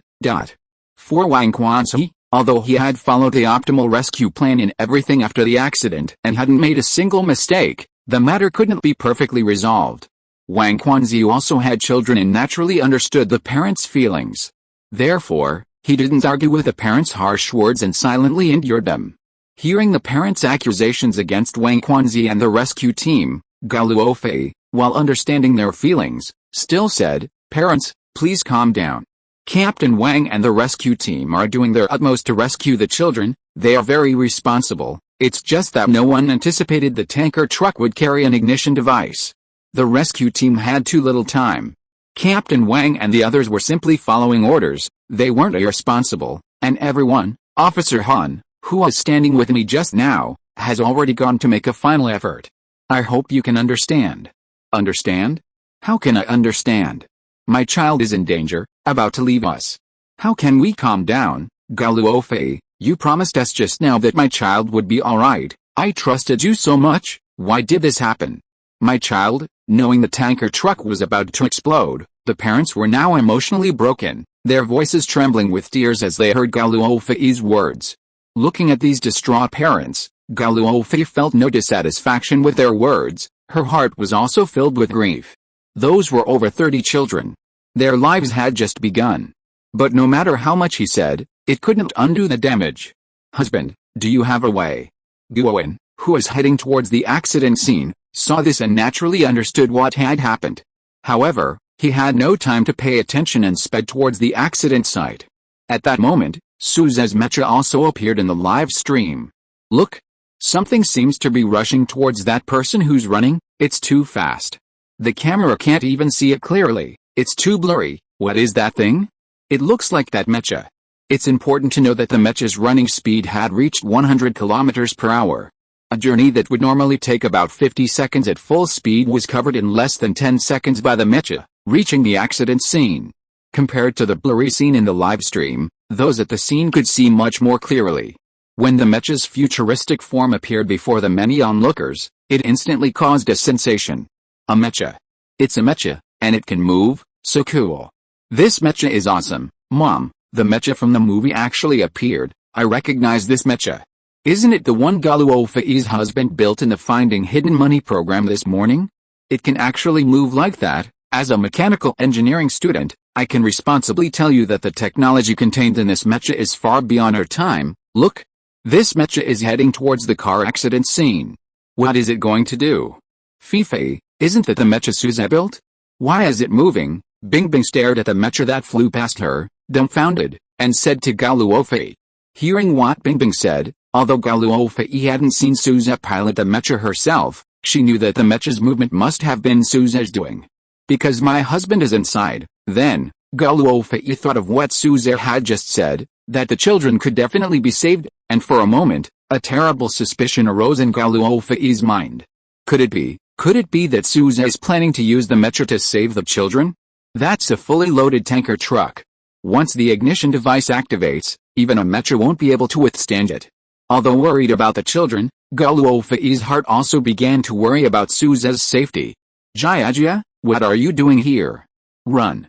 Leave this to me." Guowen, having just arrived at the accident scene, ran to the tanker truck and saw Han Jiajia lying under it, shouting loudly. Guowen had told Han Jiajia about the ignition device only so she could evacuate the crowd quickly, not to send her to her death. Senior brother, your skills aren't as good as mine. Let me do it. It's dangerous here, you should leave quickly. Han Jiajia's once fair and smooth hands were now covered in black grease. Hearing Guowen's words, Han Jiajia spoke directly to him. Guowen glanced at his watch and saw it was already 4 hours, 37 minutes, and 45 seconds p.m. Just as he was about to say something, he felt a gust of wind behind him, and then his body was enveloped by a massive shadow. Curious, Guowen turned around to look behind him. When he saw the tall, imposing Mecha behind him, even the experienced and daring Guowen was quite unsettled. He never imagined that this Mecha, which he had been keeping an eye on in his collection room, would suddenly appear behind him. Chapter 40 Fei Fei, it's not too late. Sister Nanan, where did the rescue team go? They've disappeared. Inside the school bus, after the rescue team left, the children instantly lost their sense of security and tearfully asked Nanan. The rescue team must have gone to look for people. Nanan, though precocious, was still just a child. Hearing her companion's question, she answered uncertainly. But no sooner had Nanan finished speaking than the school bus driver, who had just woken from unconsciousness and overheard the rescue team's words, said despairingly, they didn't go to look for people. The rescue team ran away. The tanker truck is about to explode. We're all going to leave this world. Hearing the driver's words, Nanan immediately retorted, you're talking nonsense. The rescue team promised me they would rescue me. I'm talking nonsense. Look outside. Is anyone still here? Hearing the driver's words, the children, who had been quiet, started crying again, feeling insecure. Mommy, I want mommy. Mommy, where are you? Benben misses you so much, mommy and daddy, I'm scared. One child led to another, and more children started crying. In just a short while, except for Nanan and a few others, everyone else was crying. Seeing this, Nanan was also a little affected, but she remembered what her parents had said, that she was a big girl now and shouldn't cry so easily. Therefore, although Nanan's eyes were red, she didn't cry. You're talking nonsense. The rescue team will definitely get Nanan out, but this time, Nanan spoke very softly, only she could hear herself. Just then, someone who had been observing the situation outside the car window saw Guowen running towards them. Just as Nanan was about to ask him something, she saw the Mecha running rapidly behind Guowen. Nanan's round, red eyes widened even more instantly, and she pointed at the Mecha and said in her childish voice, a Mecha. It's a Mecha. This Mecha must be the rescue team's weapon. Hearing Nanan's words, the children on the school bus instantly crowded to the windows. Seeing it was indeed a Mecha, they exclaimed excitedly. What a cool Mecha. Mecha brother, are you here to save us? I knew there would be a Mecha. My mom just wouldn't believe me. When we get home, I'm going to tell her she was wrong. The school bus driver, who had been in despair, widened his eyes in disbelief upon seeing the Mecha piloted by Suzette. What was going on? How could a Mecha possibly appear? Team leader Guo, time is of the essence. Quickly pull Officer Han out. Time was ticking away, and the less time left, the greater the pressure for Suzette. Therefore, while Guowen was still stunned and shocked, Suzette spoke directly through the Mecha's loudspeaker. Suzette, although he didn't understand Suzette's motives, since Suzette had said so, and the Mecha's appearance was truly awe-inspiring, Guowen immediately did as Suzette instructed. Senior brother, what are you doing? Guowen ignored Han Jiajia's reaction, climbed under the tanker truck, bound her hands, and dragged her out. Han Jiajia, now pulled from under the tanker, was a mess. Her hands were blackened, her once fair face was covered in black smears of oil, and her hair was disheveled. Her clothes were also torn in several places. Senior brother, what are you doing?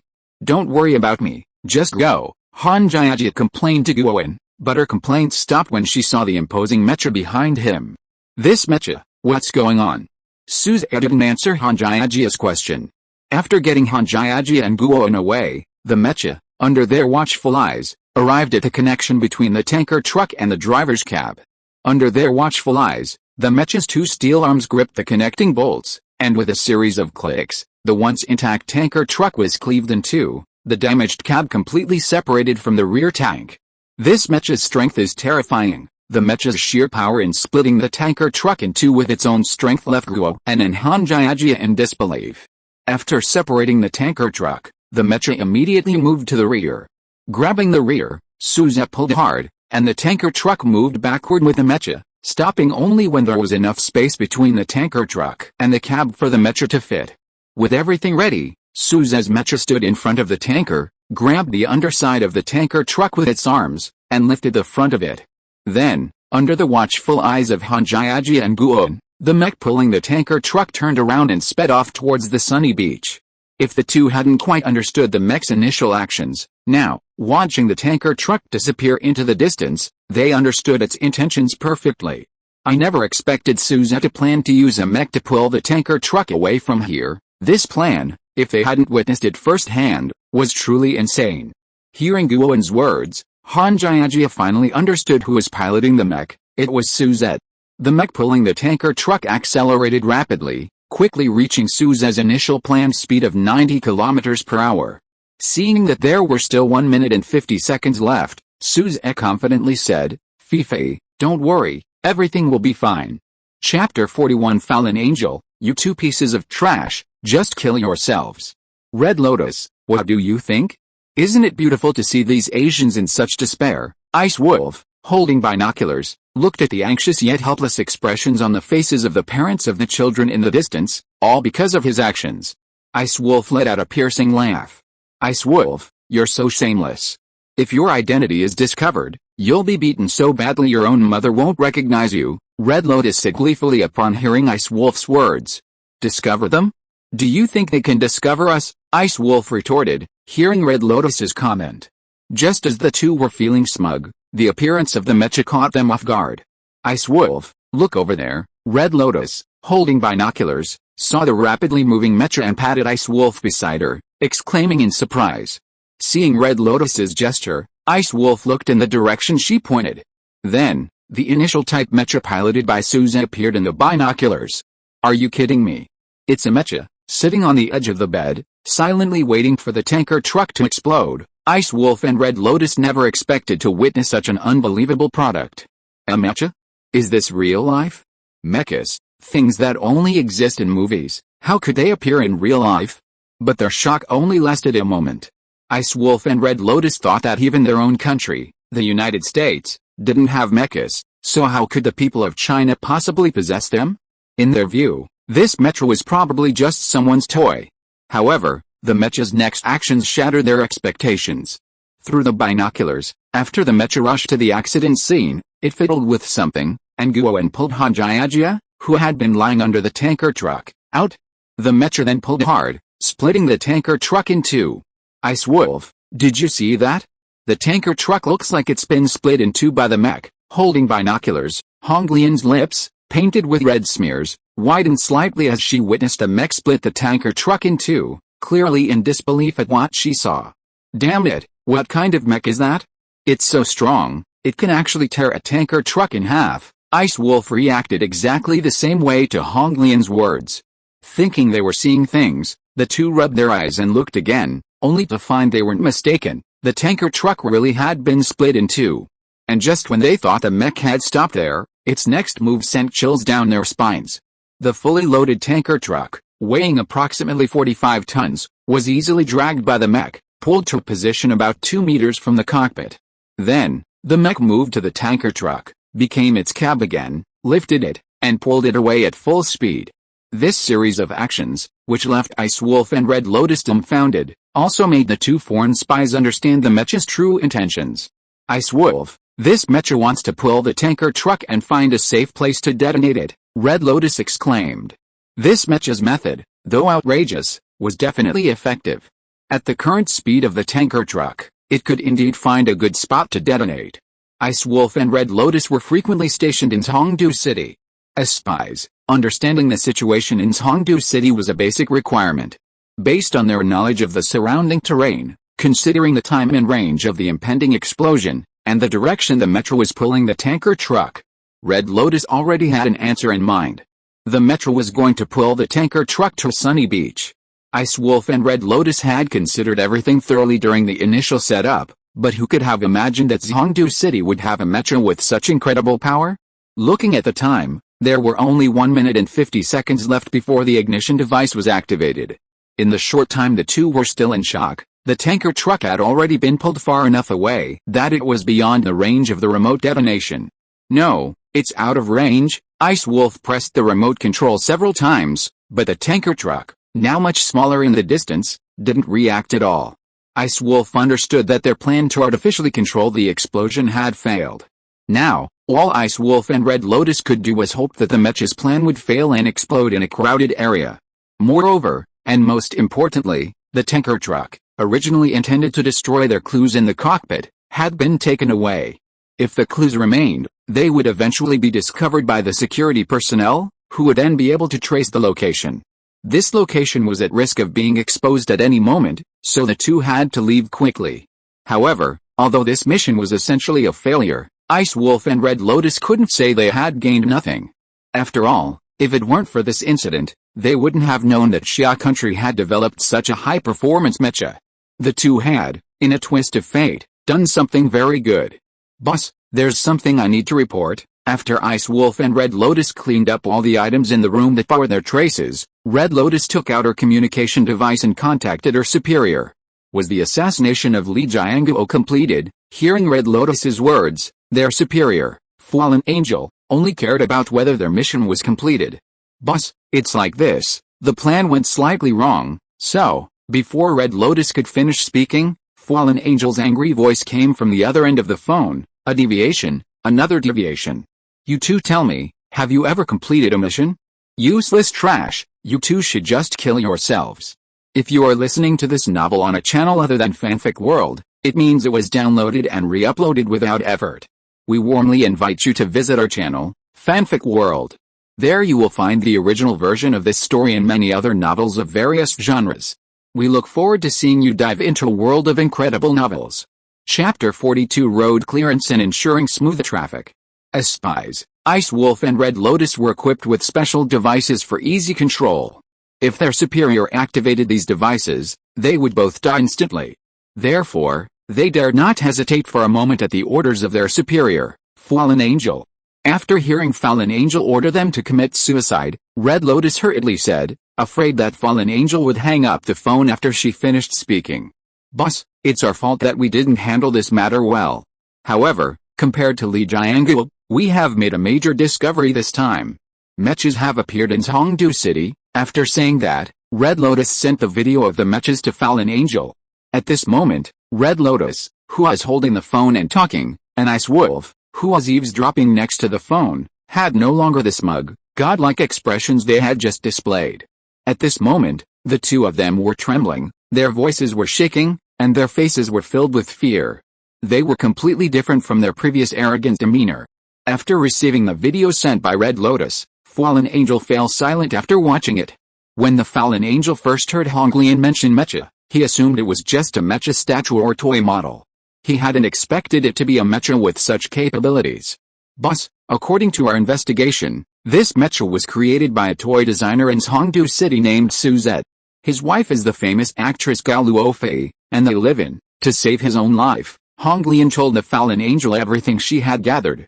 You two have redeemed yourselves for this. Next time I assign you a task, you must complete it. Otherwise, you'll be in trouble. The Mecha was of paramount importance.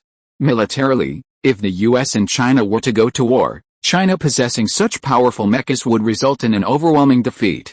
Therefore, the information provided by Honglian and Bingliang had made amends for their mistake, and the Fallen Angel spared their lives. After speaking, the Fallen Angel hung up the phone. This news was too important. He had direct superiors and needed to relay it to higher levels. Beep beep beep. Hearing the phone hang up, Ice Wolf and Red Lotus, who had been on tenterhooks, both breathed a deep sigh of relief. Their lives were finally safe. Ice Wolf, next time, if you mess things up again, don't blame me for being ruthless, Red Lotus said fiercely to Ice Wolf, having escaped with her life. Hearing Red Lotus's words, Ice Wolf, still shaken, quickly nodded in agreement.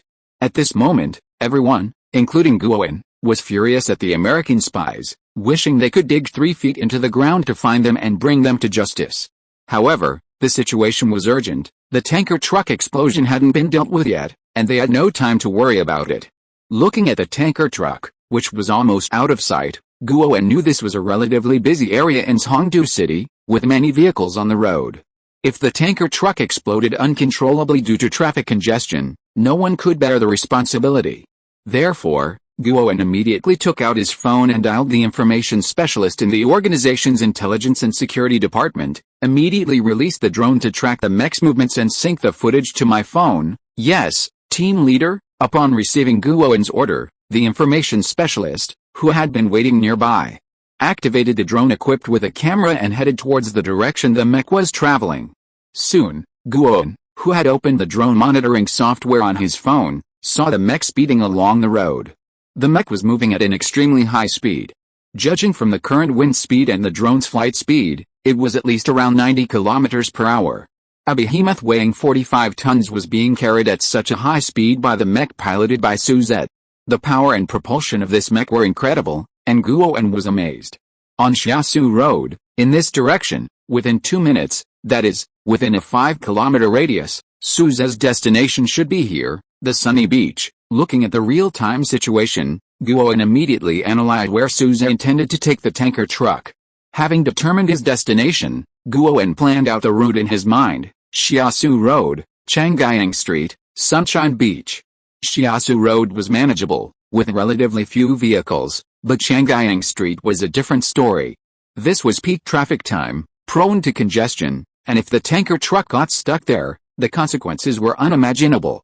Therefore, upon seeing this situation, Han Jiajia immediately took out her communicator, dialed the traffic police channel, and said, "This is Han Jiajia.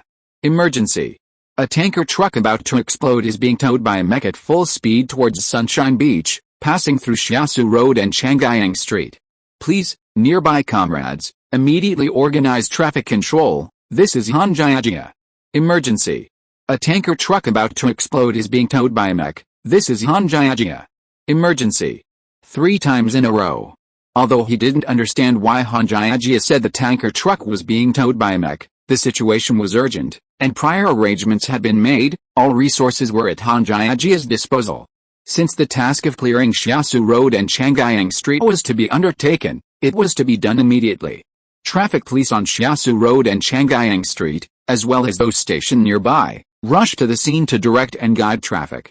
"Hurry, hurry. This road is currently closed to traffic. Please change lanes. Due to an emergency, this direction is temporarily closed. Please understand, the road ahead is impassable. Please detour." Chapter 43 Suzezeng's 4 gold bars have been discovered. "Fifei, where are you going?" Bingbing asked Gao Luofei as she ran towards her house. Hearing Bingbing's question, Gao Luofei, her face filled with anxiety, explained, "Suzette is driving a mech pulling an oil tanker. I'm afraid something might happen to him. I remember we have a drone with a live streaming function at home. I'm going to check on Suzette." As she spoke, Gao Luofei's eyes began to well up with tears, which then slid down her cheeks. At this moment, Gao Luofei was no longer the aloof, icy beauty she once was. She was a wife whose husband was in danger, his fate unknown, looking exceptionally pitiful and endearing. Gao Luofei hadn't experienced the power of an oil tanker explosion, but she could imagine the scene. Since marrying Suzette, Gao Luofei had felt uneasy and insecure if he was away from her for too long. Gao Luofei couldn't imagine how she would go on living if something happened to Suzette. Gao Luofei wanted to keep watching. No matter what Suzette's final outcome was, seeing Suzette gave her peace of mind. Seeing Gao Luofei's state, Bingbing understood and followed her home. Zhaolan, Sun Li, and the cameraman also silently followed behind. As for the viewers in the live stream, after a while, they finally realized that the pilot of the Mecha was Suzette. Although they were very curious about the Mecha, they were now more concerned about Suzette's safety. After all, Suzette was alone, driving a fully loaded tanker truck that was about to explode, all to save the 36 trapped children. It was hard not to worry about his safety. And most people in the live stream had a huge change in their opinion of Suzette because of his actions. Many haters who resented Suzette for stealing their goddess, while not necessarily becoming fans or supporters, at least became neutral observers. God bless him, Suzette is such a good person, he must get through this. The goddess's crying is so heartbreaking, her lover's life hangs in the balance, she must pull through. Suzette, we misunderstood you before, you must come back, I'll personally show you our apology. I remember it being here, but I can't find it. Upon arriving home, Gao Luofei immediately went to the storage room to look for the drone, but perhaps because her mind was in turmoil, she couldn't find it no matter what she did. Fifei, is this it? Bingbing, who had been searching for the drone with Gao Luofei, found a cardboard box with a drone image printed on it in a corner of the room. Opening it, she saw the drone Gao Luofei had mentioned. Gao Luofei went closer, and after confirming it was indeed the drone, she walked out while pressing the power button, preparing to start it. However, no matter how she pressed the button, the drone didn't respond at all. Seeing this, Gao Luofei's mood worsened, and she said anxiously, "Why can't I open it? I remember pressing this button." Bingbing, unconcerned by Gao Luofei's outburst, said, "Fifei, I see the drone's battery in the box. It's probably because it's missing a battery. Just open the drone and put the battery in." Reminded by Bingbing, Gao Luofei immediately opened the drone's battery compartment. What she saw made her burst into tears. "Suzanne, you big bad guy. Why did you have to hide the gold bars here of all places?" Indeed, the space where the drone's battery used to be was now completely empty.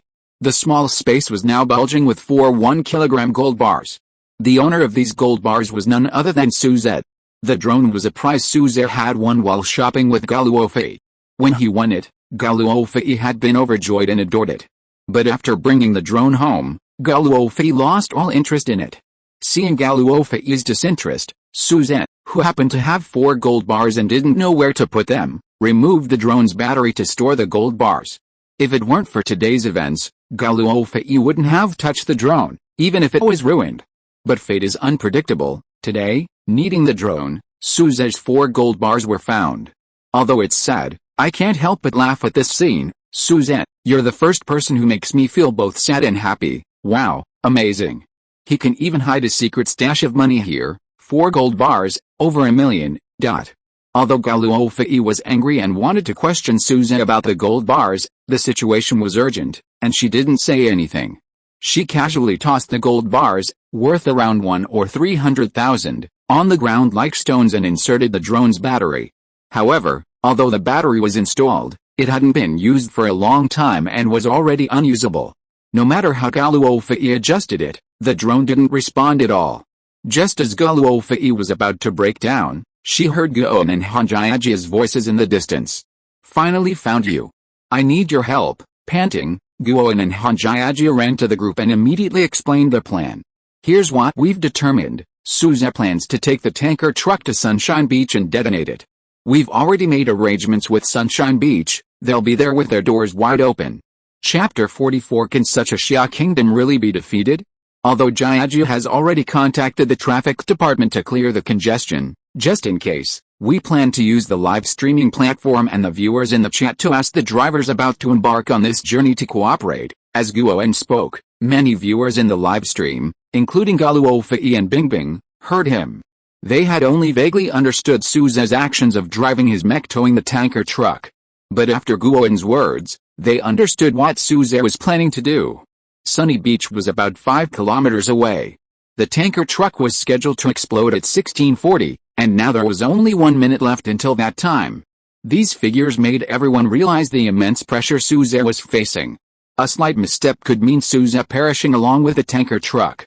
In that instant, Suzette seemed even more heroic in their eyes. "Friends in Hongdu City, if you need to travel on Xiasu Road and Changyang Street, please change lanes. Everyone, please spread this message. Whether this matter can be resolved satisfactorily depends on your help. Suzette risked his life. We only need to lift a finger, change lanes." Compared to Suzette, it's really nothing. Everyone, let's take action, for Suzette, for the countless compatriots who might be affected by the bomb, and for the safety of Hongdu City, let's all take action. Through the Finding Hidden Money program team, this message quickly spread like wildfire, reaching the ears of most people. Upon learning of Suzette's actions, citizens on Xiasu Road and Changyang Street spontaneously mobilized, blocking the roads with their vehicles. Vehicles already traveling on Xiasu Road and Changyang Street, even those unable to change lanes in time, quickly stopped on the sidewalks. In critical moments, the efficiency of the Chinese people is truly remarkable. To ensure viewers could see Suzette's movements in real time, the camera was projected onto Guoan's phone, transmitting live footage from the drone. From the air, thanks to the efforts of citizens and traffic police, Xiasu Road and Changyang Street, which had previously had vehicles on the road, were now completely clear, without any obstacles or vehicles. Only Suze's mech could navigate the entire street. Seeing Suze's mech pulling the tanker truck smoothly and without any hindrance, speeding along according to the agreed plan, everyone involved in the live stream smiled with pride. See that? I contributed to this, everything went smoothly. Great, this is absolutely amazing. Who says we Xia people are all talk and no action? See that? That's execution. Not only were the live stream viewers celebrating, but Bingling and Honglian, who had been watching the live stream closely, were also deeply impressed by the scene. This level of execution is terrifying. It's only been a short time, and the roads are already cleared. Can we really defeat a country like this? Ice Wolf and Red Lotus murmured to themselves, genuinely asking this question. If they had just arrived in Xia country, Ice Wolf and Red Lotus would have undoubtedly said they could win. But after so long in Xia country and witnessing the efficiency of the Xia people, their hearts began to waver. Although they wavered, they would not forget their identity. As long as they lived, they would definitely work hard for their country. Now that Xiasu Road and Changyang Street were cleared, they knew without even looking that the tanker explosion would not cause any casualties. To avoid worrying themselves, they both turned off their phones, out of sight, out of mind. At first, Suzanne, who had just set off, was worried about encountering traffic jams, but when he saw the beautiful figure by the roadside and the cleared roads ahead, Suzanne understood that Guowen, Han Jiajia, and the others had probably guessed his thoughts. Now, Suzanne relaxed and focused entirely on piloting the Mecha, heading towards Sunny Beach. It's 4 hours, 39 minutes, and 31 seconds p.m., almost time. Suzanne, hurry, Sunny Beach is just ahead. Suzanne, get there, drop it off and run, victory or defeat hinges on this. Suzanne, go for it. From the drone's aerial view, the metro was less than a kilometer from Sunny Beach, but the time remaining until the explosion was less than half a minute. At the current speed, Suzanne would arrive at Sunny Beach just as the explosion occurred, leaving him no time to escape. Husband, you have to come back. Gao Luofei looked at the Mecha on her phone, her palms sweating with tension, sincerely praying. Not only the viewers in the live stream, but Suzanne, inside the Mecha, also understood the situation he was in. However, Suzanne remained completely unfazed, as the NK-1's metallic construction was more than capable of withstanding the impact of the exploding tanker truck. The only concern was that Suzanne inside the mech might experience some discomfort. But that discomfort was negligible for Suzanne, who had undergone professional training and whose physical abilities rivaled those of astronauts. Under the watchful eyes of the crowd, Suzanne's mech finally arrived at the Sunny Beach. Chapter 45, engulfed by the explosion, Suziju dies without survival. At 4 hours, 39 minutes, and 50 seconds p.m., the mech pulling the tanker truck rushed straight into the open gates of the Sunny Beach. After passing through a small path, they saw an endless expanse of newly renovated beach, with beach chairs, volleyball nets, and other items placed nearby. Further out, where the beach met the sea, there were docks of various sizes. Along the docks, various types of motorboats and water-spraying backpacks were parked. According to the plan, this place would open to the public tomorrow, bringing summer fun to many parents and children in Hongdu City. However, this plan had to be postponed because of Ice Wolf and Red Lotus. At 4 hours, 39 minutes, and 55 seconds p.m., the tanker truck arrived at the edge of the Sunny Beach. At the same time, this scene was simultaneously broadcast live to the studio by a drone filming from the sky. With only 5 seconds left until the explosion, everyone in the live stream was on tenterhooks. Suzanne, run, only 5 seconds left, we have to go, if we don't leave now, it'll be too late, hurry. The viewers in the live stream were shouting anxiously. Gao Luofei stared anxiously at the screen on her phone. Bingbing, standing beside her and holding her hands, could clearly feel Gao Luofei trembling violently. At the same time, Bingbing heard Gao Luofei whisper, Suzanne, you must come back safely. We still have so many places to go, and we don't have children yet. Didn't you say you wanted to have a whole football team? Please don't let anything happen to you. At 4 hours, 39 minutes, and 58 seconds p.m., the initial mech plunged onto the beach, releasing its grip on the tanker truck's mechanical arm. Driven by its powerful momentum, the tanker truck continued its journey onto the beach at its original speed. However, due to the tanker truck's immense weight, The sand couldn't stop its momentum. While the tanker truck's speed decreased slightly, it wasn't significant. Seeing that only 2 seconds remained before the explosion, Suzette, piloting the initial mech, immediately steered it towards the nearby sand. Just as the mech was still in midair, before it even landed, 4:40 p.m. arrived. Beep boom. As soon as the time was up, a sharp, piercing mechanical sound came from under the tanker truck. Then, the ignition device activated, causing an explosion that triggered a chain reaction of explosions across the tanker. Boom. The massive explosion of the tanker truck startled Gao Luofei and Bingbing, even from 5 kilometers away. Parked vehicles on the roadside beeped incessantly.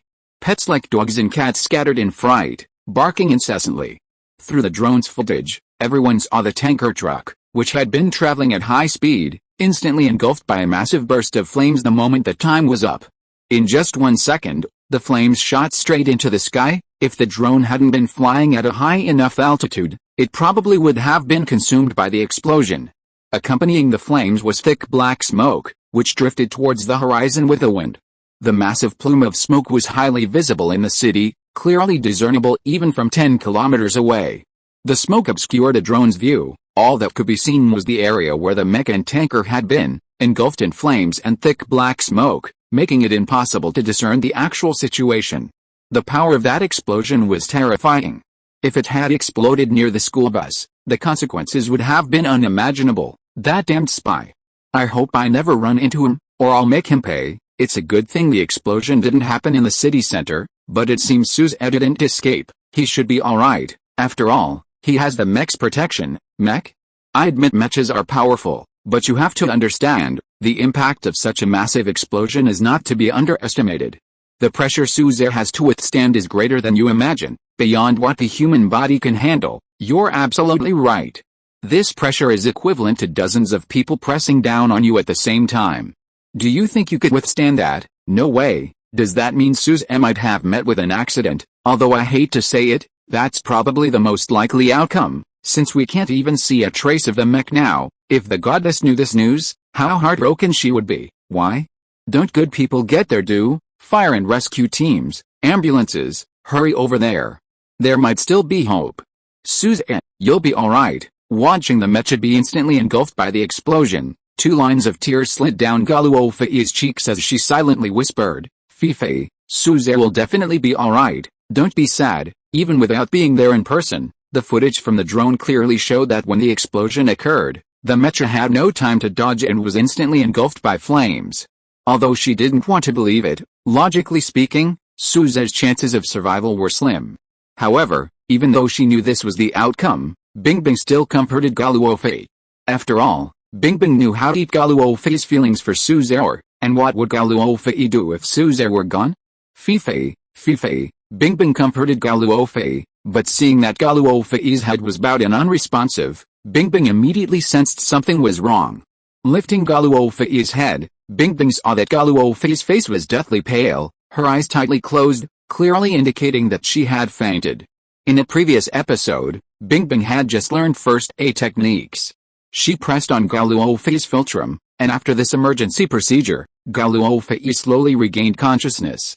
Seeing Gao Luofei open her eyes, Bingbing breathed a sigh of relief. Bingbing, have you seen Suzette?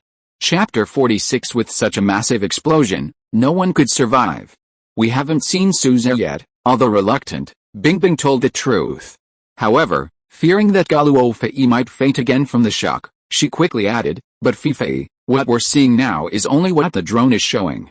Let's go to the site later and see if Suzette is alright. Hearing Bingbing's words, Gao Luofei, though knowing the chances were slim, still agreed to Bingbing's suggestion.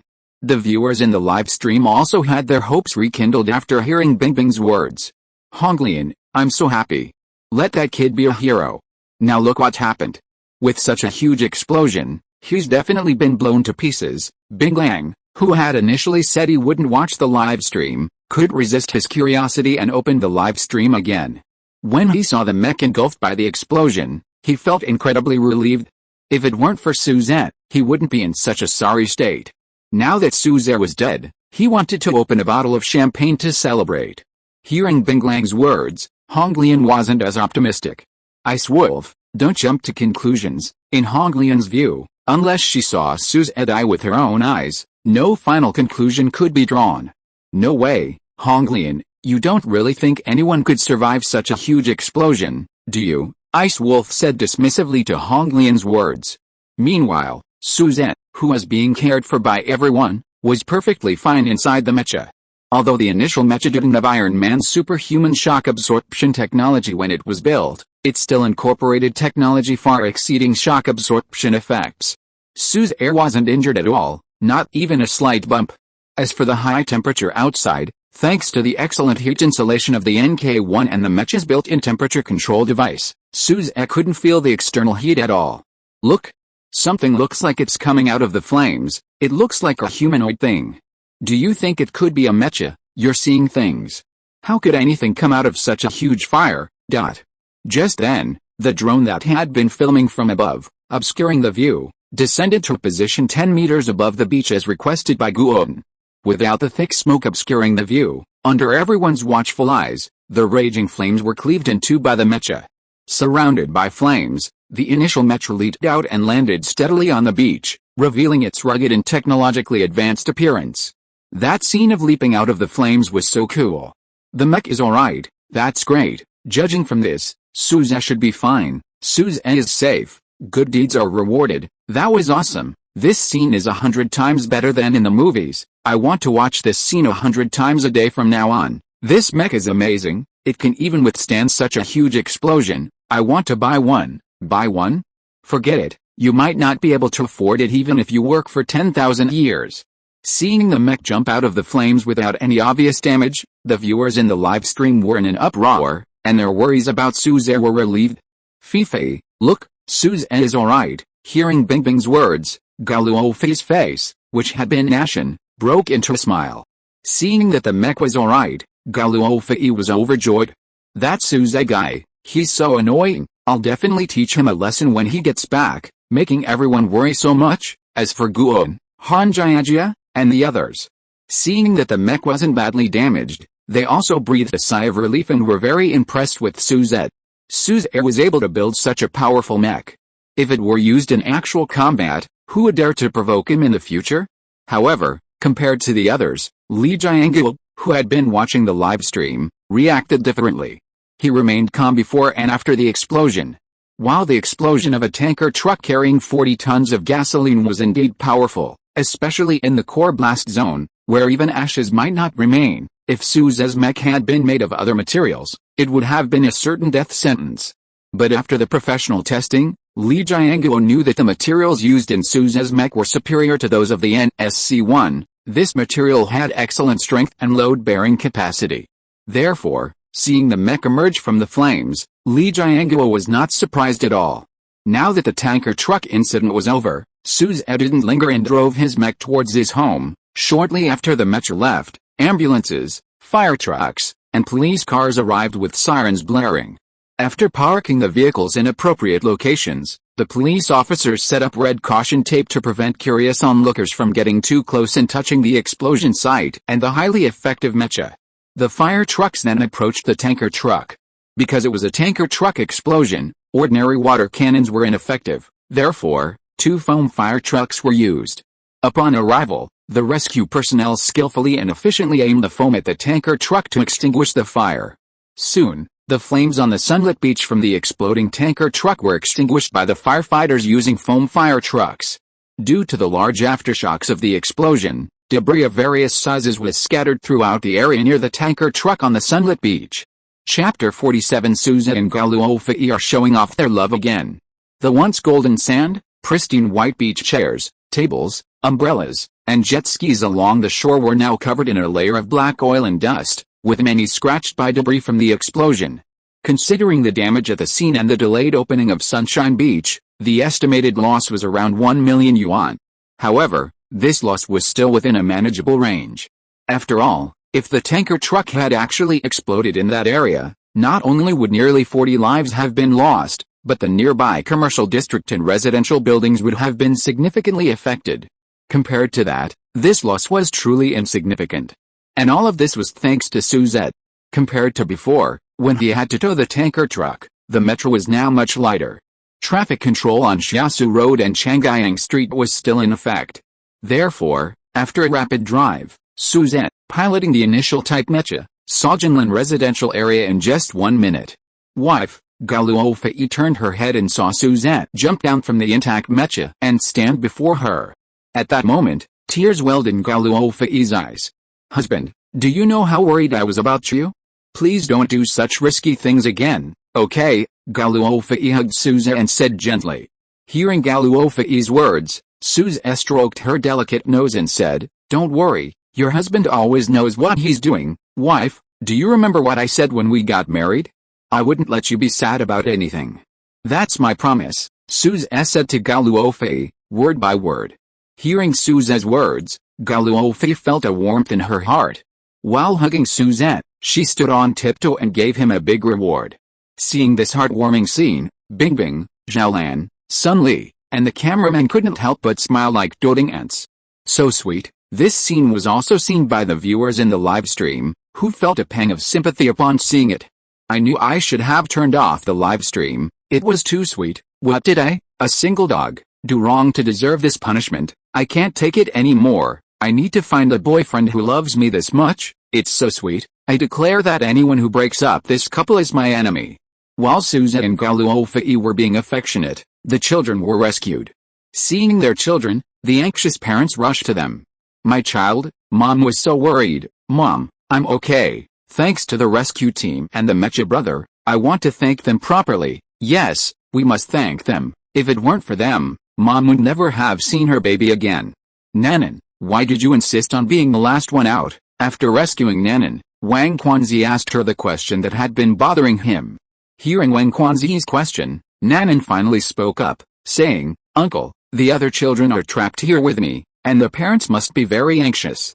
Anyway, you'll definitely rescue me eventually, so I thought I'd give this chance to the other children and be the last one to come out. Hearing Nanan's sensible words, Wang Quanzi gently stroked her head and said, since you know the other children's parents are very worried, then your parents must be very anxious too. Hearing Wang Quanzi's words, Nanan retorted, my parents aren't. They're busy working all day. Only Grandpa and Grandma are with me. I only like Grandpa and Grandma, not Mom and Dad. Hearing Nanan's words, Wang Quanzi understood her family situation. He figured she must be from a dual-income family, with both parents very busy and without time for each other. Just as Wang Quanzi was about to say something, he saw an elderly woman, with white hair but a very elegant demeanor, approaching anxiously. When she saw Nanan beside Wang Quanzi, she immediately ran up to her and said happily, Nanan, my dear granddaughter, you scared Grandma to death. Are you alright, Grandma? I'm fine. Uncle saved me, Nanan said to her grandmother. Seeing this, Wang Quanzi realized that the old woman must be Nanan's grandmother. Hearing what Nanan said, Nanan's grandmother understood that Wang Quanzi had rescued Nanan from this terrible accident, and quickly thanked him. Thank you for saving Nanan. I don't know what I would have done if anything had happened to Nanan. Grandma, you're welcome. I just did what I should do. It's all what I should do, Wang Quanzi said. Speaking of which, the person I should thank the most is not me, but Suzette. If it weren't for him, the consequences would have been unimaginable. Hearing Wang Quanzi's words, Nanan's grandmother remembered Suzette's name. After saying this, Wang Quanzi pondered for a long time before turning to Nanan's grandmother and saying, Grandma, there's something I shouldn't say as an outsider, but Nanan is a very sensible child, so after much thought, I've decided to tell you. It's like this, he continued. Nanan seems to have a misunderstanding about her parents. She feels they don't like her. Could you perhaps talk to them and tell them that even if they're busy with work, they should still make time to spend with their child, right? Hearing Wang Quanzi's words, Nanan's grandmother sighed and agreed. Actually, Nanan's parents love her very much, but the nature of their work is a bit special, so. Chapter 48 Wife, let's go for a ride in a Mecha. As someone working within the system, Wang Quanzi understood the predicament of Nanan's parents, even though Nanan's grandmother hadn't explained it clearly. Indeed, if it weren't for the country and the nation, what parent would be willing to miss their child's growth? After all the children were rescued, the parents first led their children in bowing to Wang Quanzi and the rescue team to express their gratitude. Then, they gathered in front of Gao Luofei and Suzette. Seeing so many parents and children surrounding her, Gao Luofei, who hadn't been nervous during her 50,000-person concert, suddenly felt nervous. Once all the parents had arrived, one parent stepped forward and said, "This time, our child was saved thanks to you and Suzette. On behalf of all the parents, I express my gratitude to your family. Thank you, Brother Suzette. Thank you, Sister Luofei. Thank you, brother and sister, for saving Tong Tong. Nan and wishes brother and sister a long and happy life together and many children." This scene was also witnessed by the viewers in the live stream. What a harmonious scene. All thanks to Suzette. If it weren't for Suzette, these smiles wouldn't be here. Suzette is so great. In my heart, Suzette will be my idol from now on. The goddess's taste is truly beyond the reach of us mere mortals. Anyone who speaks ill of Suzette again, I'll fight them. Seeing the gratitude on the parents' faces, the bright smiles on the children's faces, and the viewers' approval of Suzette, Gao Luofei felt a warm glow in her heart. The children who had been trapped had all been rescued, and Suzette, who had just stepped off the Mecha, seemed to be in excellent condition. Gao Luofei's gloom vanished, replaced by pure joy. "Thank you everyone, goodbye, children." After waving goodbye to the children and parents, Gao Luofei cheerfully said to Bingbing, who had been quietly watching from the side. "Bingbing, did you see that? Everyone's so grateful to Suzette. As expected, my husband, Gao Luofei's husband, is truly loved." Seeing Gao Luofei's happy and adorable expression, like a child showing off their most cherished toy, Bingbing was genuinely pleased. "Wife, do you remember something you once said?" Hearing Suzette's question, Gao Luofei curiously replied, "What was it? When I finished assembling the Mecha, didn't you always want to ride in it for a spin?" "Due to special circumstances, I couldn't fulfill your wish," Suzette said with a smile to Gao Luofei. "Today, since we have the opportunity, I'll grant your wish." Hearing Suzette's words, Gao Luofei remembered that she had indeed said that. It was when Suzette finished assembling the Mecha, and Gao Luofei saw its appearance before saying it to him. However, Gao Luofei had only said it casually at the time, since she had no idea that the Mecha would actually move. Gao Luofei hadn't expected that a casual remark she'd long forgotten would be remembered by Suzette. Suzette's unintentional gesture deeply touched Gao Luofei, warming her heart, and her eyes sparkled with love as she looked at him.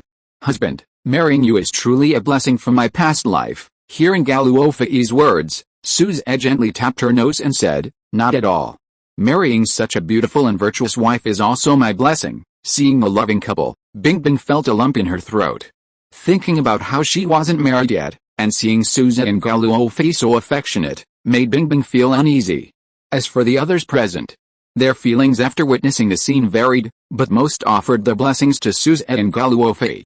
After all, it was a beautiful thing for a handsome and talented couple to be so loving. "Honey, are you sure the Mecha can take me for a ride?" Gao Luofei also entered the Mecha. Although the interior was relatively spacious, that was only for one person. If Suzette and Gao Luofei both went in, although it could fit, it would definitely be very crowded. "Wife, wait a moment." Hearing Gao Luofei's words, Suzette smiled mysteriously and walked back to the Mecha. Then, at Suzette's command, the rear compartment opened, and Suzette entered the Mecha again. After familiarizing himself with the controls, Suzette started operating the initial Mecha once more. With a soft bang, the Mecha's shoulders began to change, the originally sharp shoulders flipping to reveal a seat. Obviously, this seat was where Gao Luofei would sit. The transformed Mecha then appeared in front of Gao Luofei.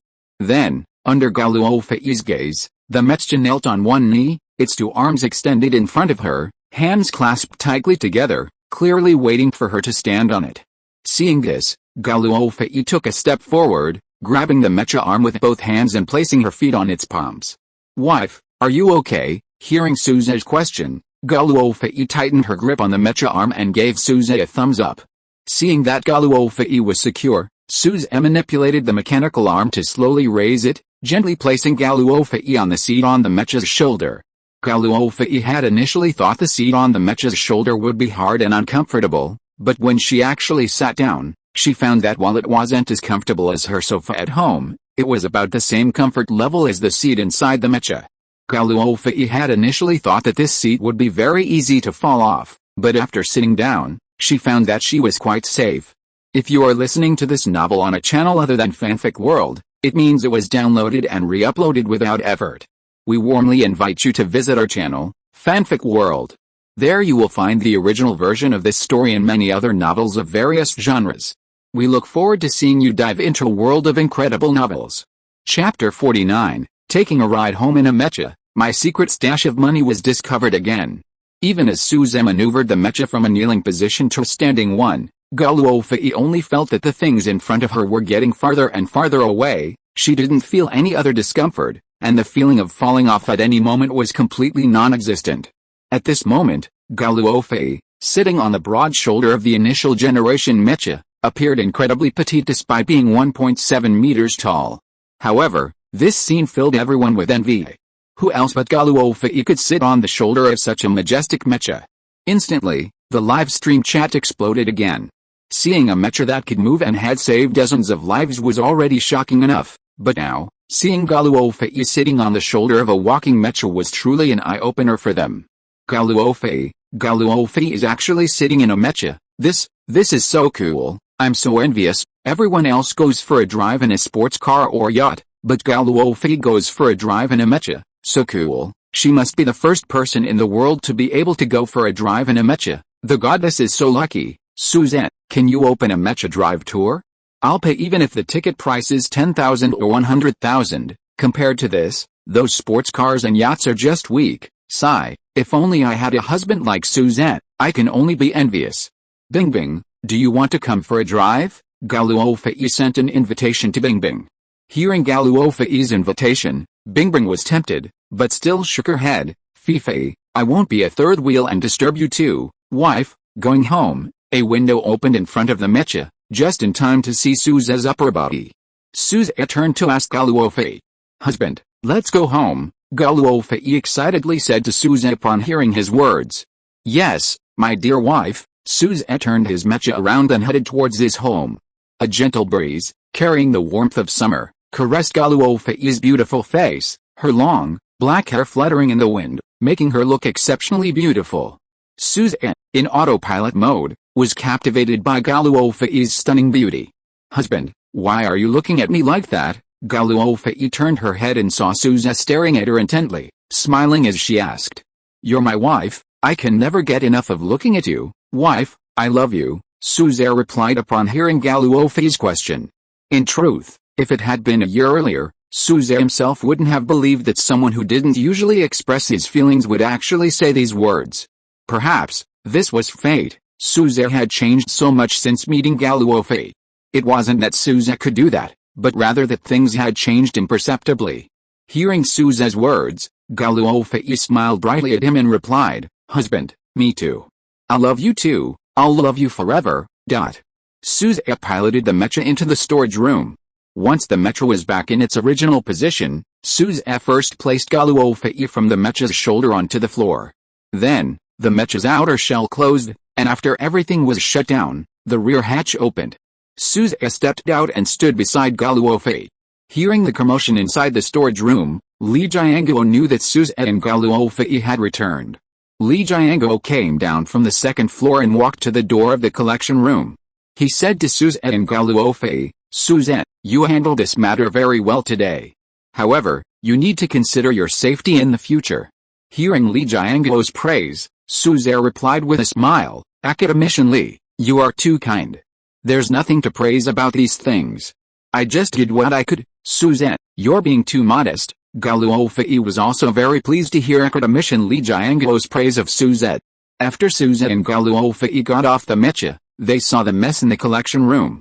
The mecha was so tall that it was impossible to get out through the normal door. The only way to get out was to break the glass. Suzette hadn't broken the glass on purpose. Hey, Uncle Fu, one of our windows is broken. Could you arrange for some cleaning staff to come and clean it? Gao Luofei planned to call the community's housekeeping service to arrange for cleaning staff to come and clean.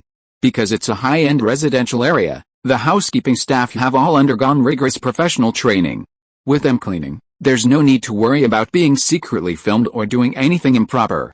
After contacting the cleaning staff, Gao Luofei ignored the pile of broken glass and wood fragments. However, while Gao Luofei ignored it, Xiaolan and Sun Li, who were following behind her, behaved differently. As soon as they approached, Sun Li and Xiaolan sniffed the air, then squatted down, each picking up a piece of wood at their feet and carefully examining it. I was wondering why I smelled agarwood in the collection room earlier, so this is it. Sun Li picked up the wood, first examining and feeling it with his hands, then carefully bringing it to his nose to smell it. After smelling the fragrance emanating from the wood, Sun Li made his conclusion. This wood wasn't ordinary timber, it was agarwood. Upon seeing the reactions of Sun Li and Xiaolan, viewers in the live stream, familiar with the personalities of the two experts, immediately sensed a good show was about to unfold. Chapter 50 The $1 Million Wood Carving, Suze's Foresight. I have a feeling this is going to be interesting. This scene, it looks so familiar. It's like the last time a guest's secret stash of money was discovered, it was the same situation. Could it be that Suze's secret stash of money has been discovered again? There's going to be a good show. I'm sorry, Suzette, although what you did is great, and I admire you very much, I'm still happy to see your secret stash of money found. Luofei, do you know what kind of wood this is? Hearing Sun Li's question, Gao Luofei replied. I know, it's just ordinary wood carvings. What's wrong, brother Sun? Is there a problem? When Suze replaced the window glass in the collection room with this kind of inlaid carved glass, Gao Luofei had asked Suze what the things inside the glass were made of.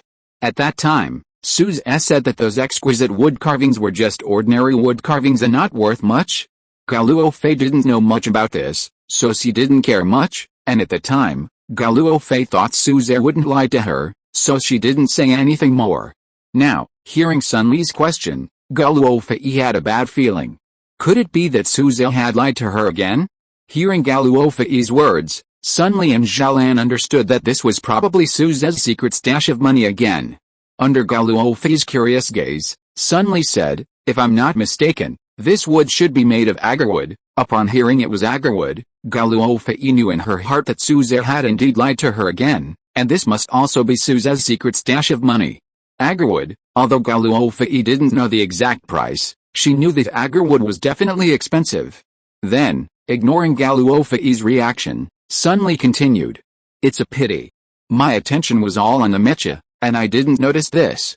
Putting aside the carving skill, just based on the size of the original wood carving, this piece would be worth at least 5 million. If this agarwood carving were done by a master, then its value would be between 8 and 10 million. After Sun Li's words, Xiaolan immediately shared her opinion.